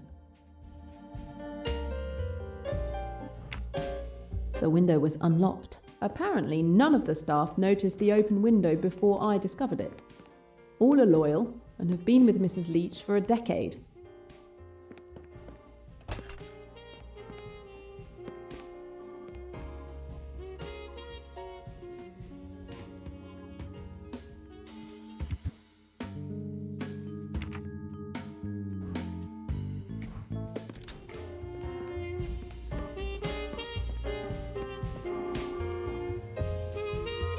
I searched your room and found your bracelet under your bed. Oh, you mean the one I threw away? It's a fake. How do you know it's a fake? It looks real. This morning when I got dressed, I put on my bracelet. Then a few minutes later, I started getting red marks on my wrist. Look, it's clearly an allergy. My real bracelet never did this to me. Trust me, it's a fake. I trust you. And given the size of the bracelet, I think it's unlikely that the thief would dare to keep the real one with them. I found your window open. You must be wrong. I never open the window. I don't want to be bothered by mosquitoes or any other bugs while I sleep. I hate bugs. Did you go swimming in the afternoon? Yes, Rosalie challenged me. She didn't think I could swim in the pool in February. She doesn't know me very well. I swim all year round. It's very good for your health. Could someone have entered your room during the swim to steal your bracelet? No, I kept my bracelet on while swimming. Oh, come to think of it, after I'd changed in my room, I forgot to lock my door. But it was only for 15 minutes. 15 minutes? So her room wasn't always locked?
No, I don't think so.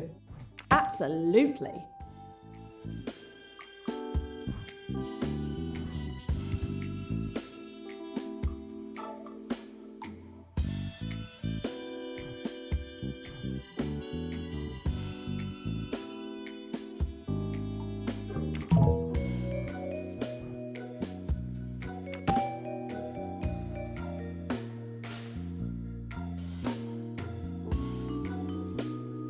That's what I call a good answer.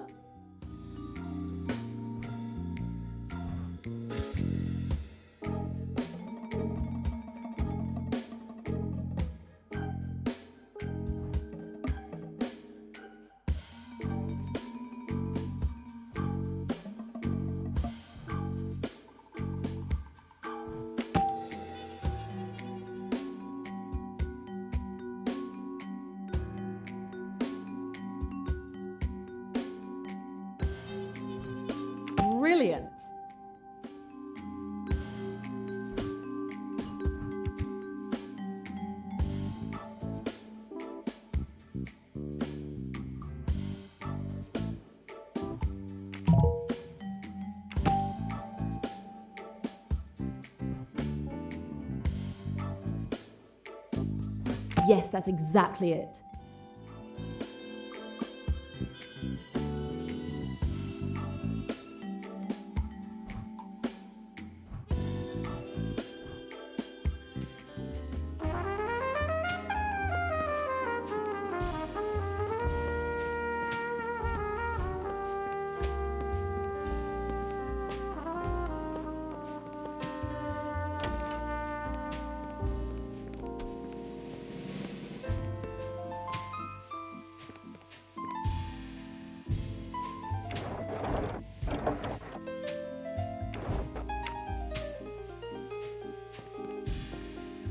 These roses have lost some of their petals.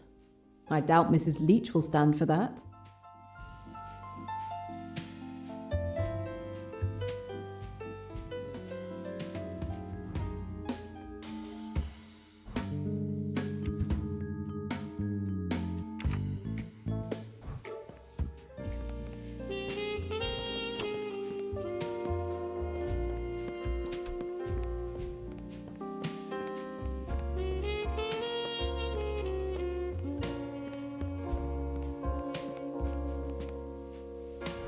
A rose petal, but no roses inside the house.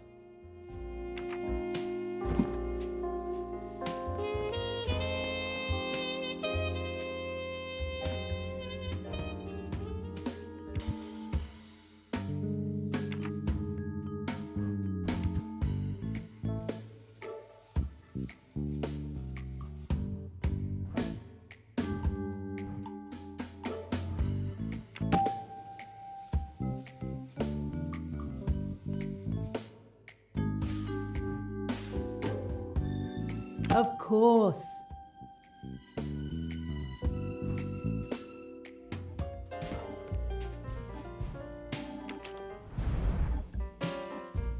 There's a little crack in this statuette. This statuette is broken in the middle, but it's been carefully mended.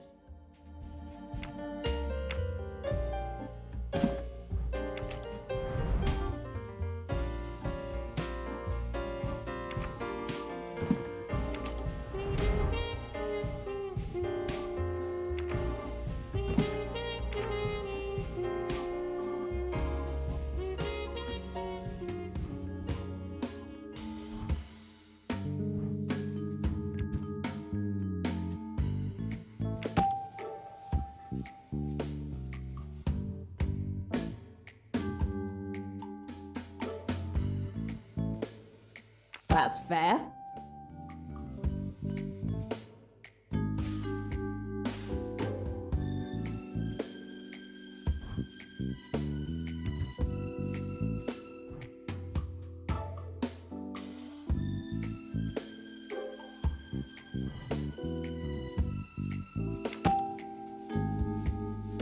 Good. Test passed with flying colours.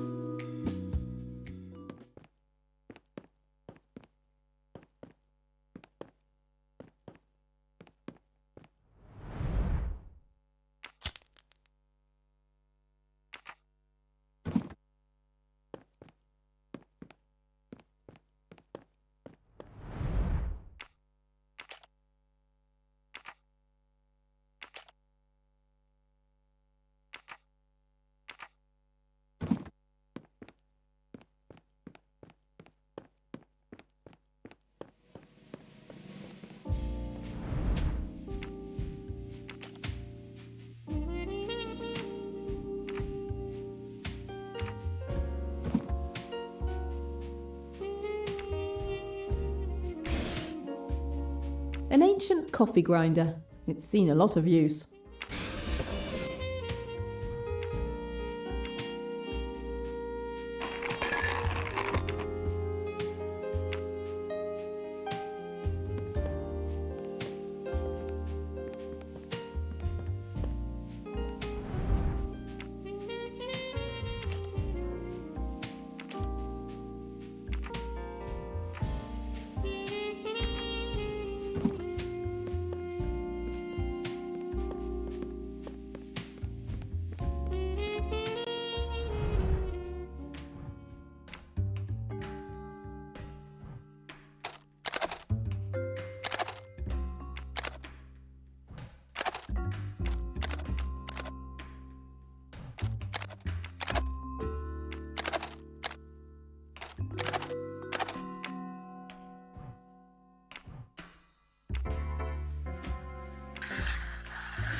Thank you. Your ego made my job easier, Mr. Kapoor. Let's see.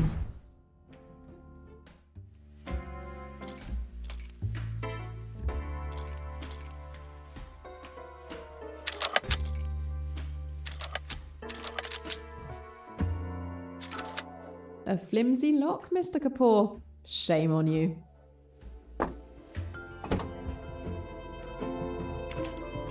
I won't find anything in there.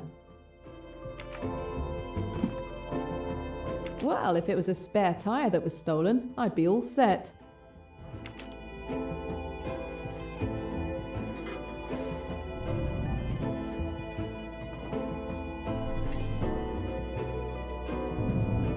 Let's see what you're hiding in here.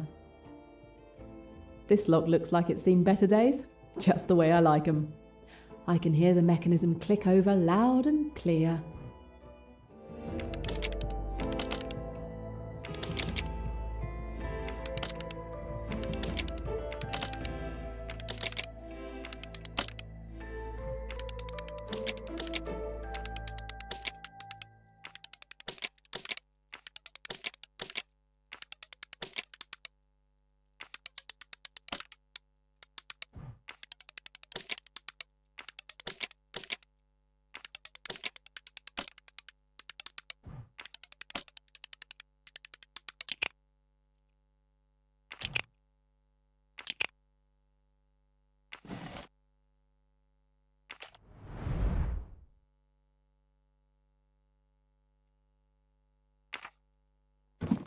A dangerous man. I would have been surprised not to find one of these inside.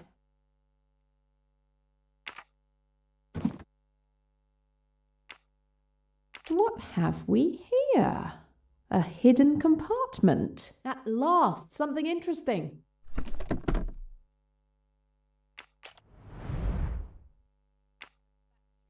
The Backstreet Spirit, New York City.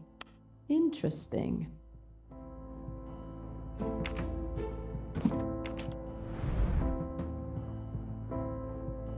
London, ED. Emily Duns. Emmy! Finally! Finally a lead to your killer!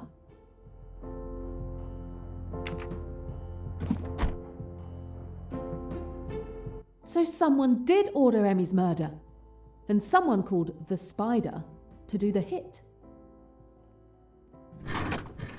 At last, the Spider has to go to New York soon. I've got to find out exactly where and when.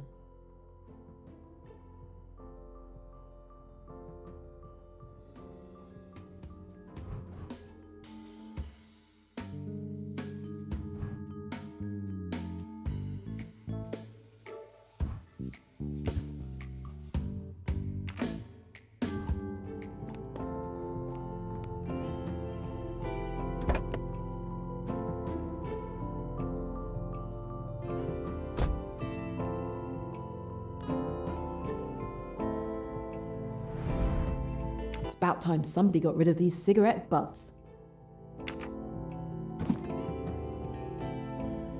If I had some cassettes, I could listen to them on this player.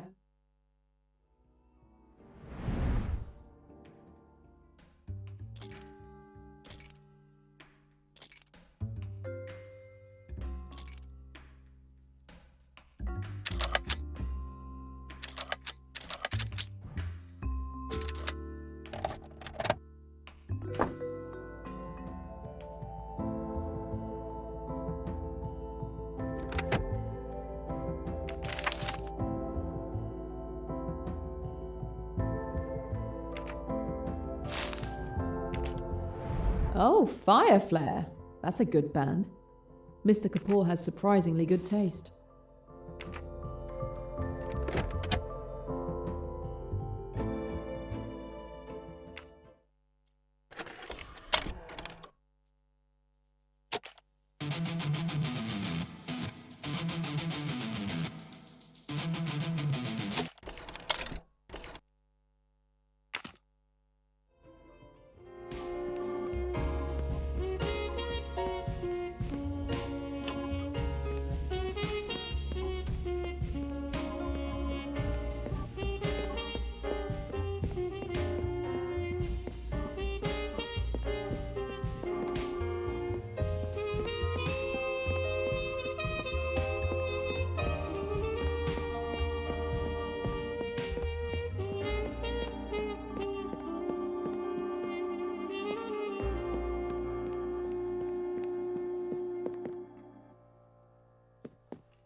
This is Mr. Kapoor's room.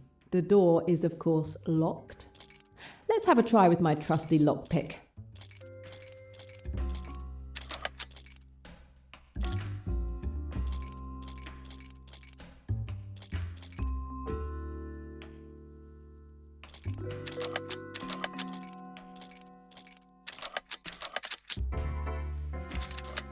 And we're in. Okay, Mr. Kapoor, time to give up your secrets.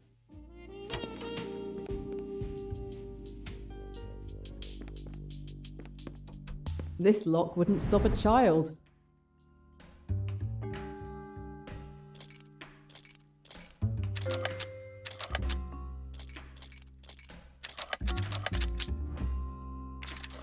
Bingo. I need a cassette player to listen to this tape. Fast, discreet work for AWL? Emmy was definitely onto something.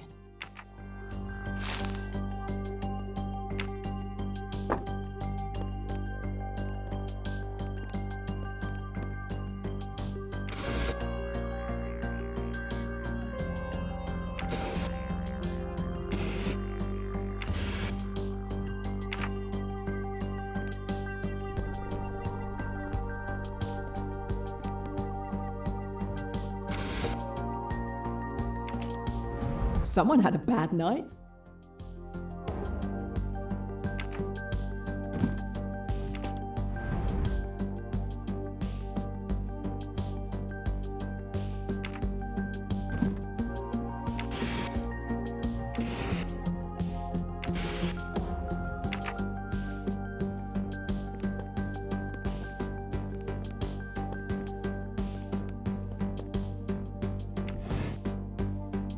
Nothing interesting here.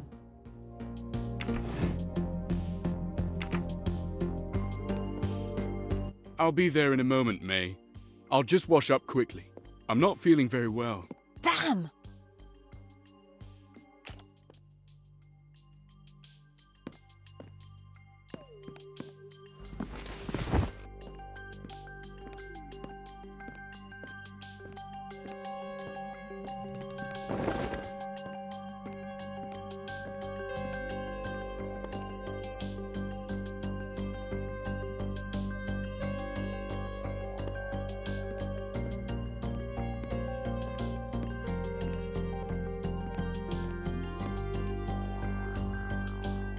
Phew, that was a close call.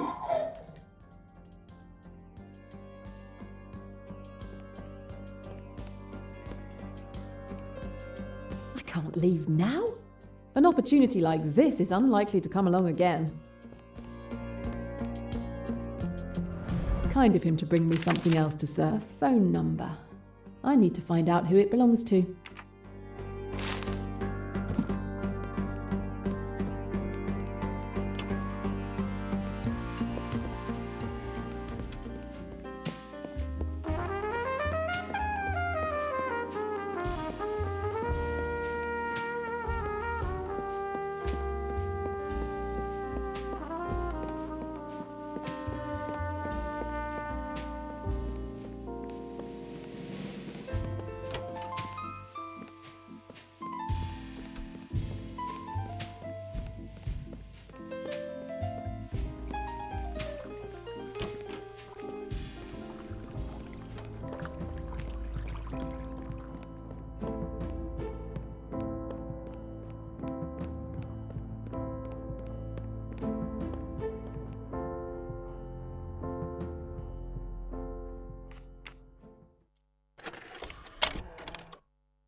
I'm at Sky until the 37th beat route.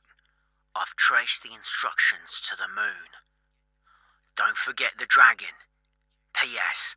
Check with PP about the dressed potato.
This letter seems to be a decrypted version of the message on the tape. I wonder if I can identify the code names.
All right. Another win with my name on it.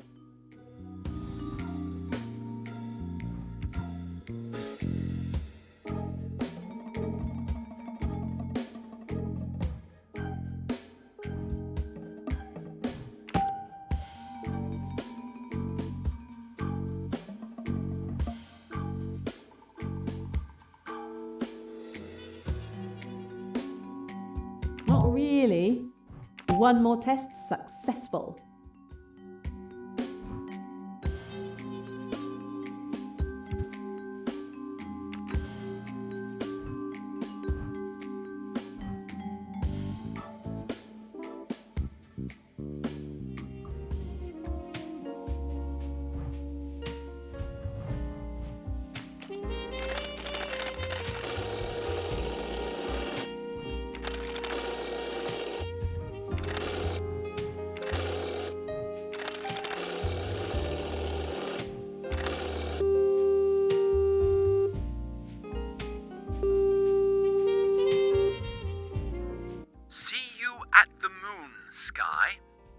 The dragon should be traced on the 29th beetroot. An encrypted message.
A meeting in New York. I have the information I wanted on Mr. Kapoor.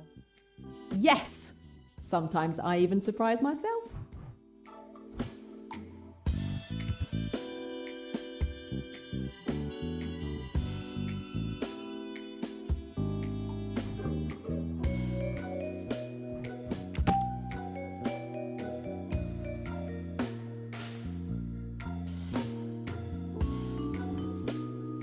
It's not that. Perfect.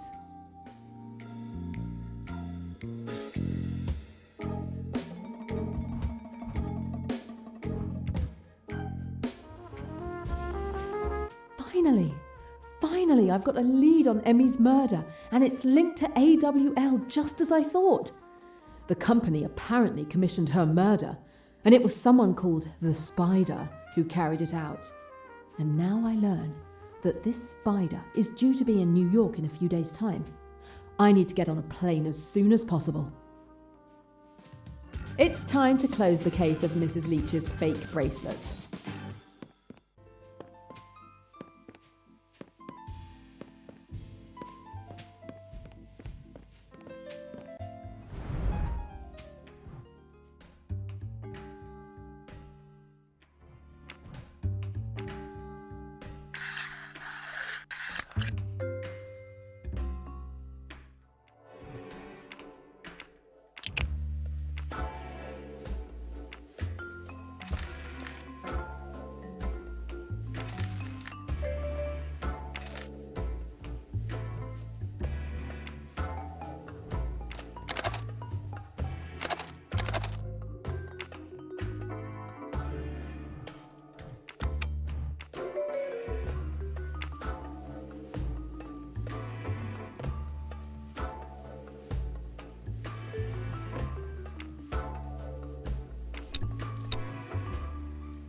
It should work better that way.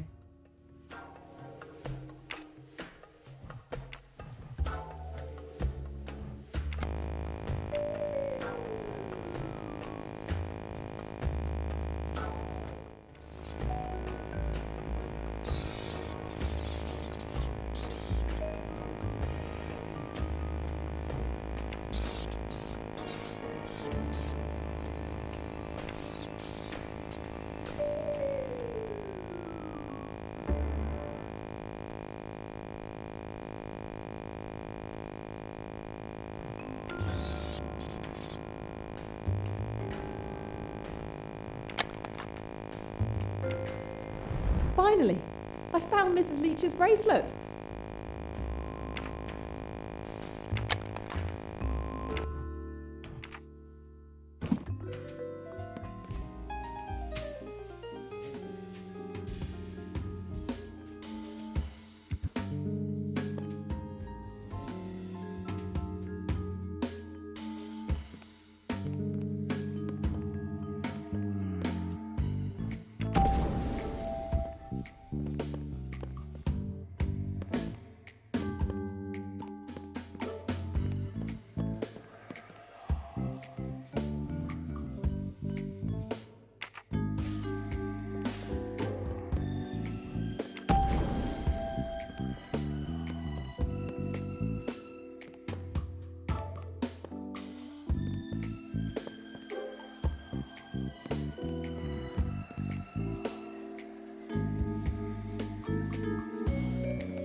I can see the crime more clearly now. The thief first unlocked May Leach's window during the day while she was swimming. Once everyone was asleep, the thief entered through the window and exchanged the two bracelets. Finally, he or she went into the living room and hid the bracelet in the camera, planning to retrieve it later. I've learned everything I can. Now it's time to tell Mrs. Leach that I've found her bracelet.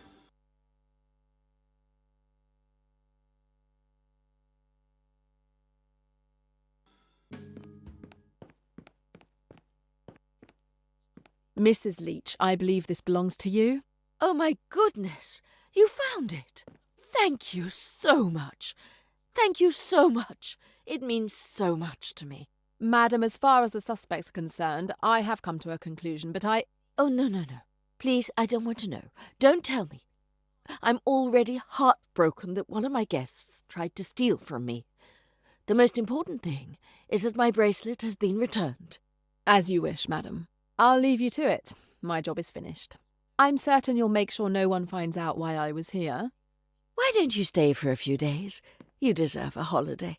You're very kind, but I have something important to take care of elsewhere. My mission isn't over. Emmy.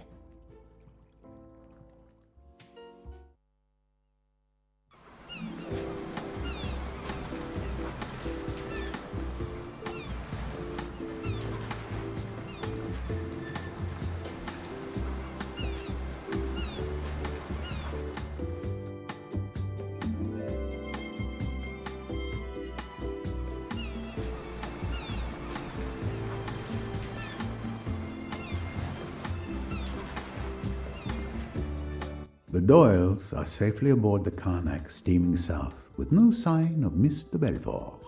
I'll keep a watchful eye on the honeymooners until we reach the temple at Abu Simbel. Ladies and gentlemen, luncheon is served. Ah, time to test the cuisine of the Carnac. I will hope for the best.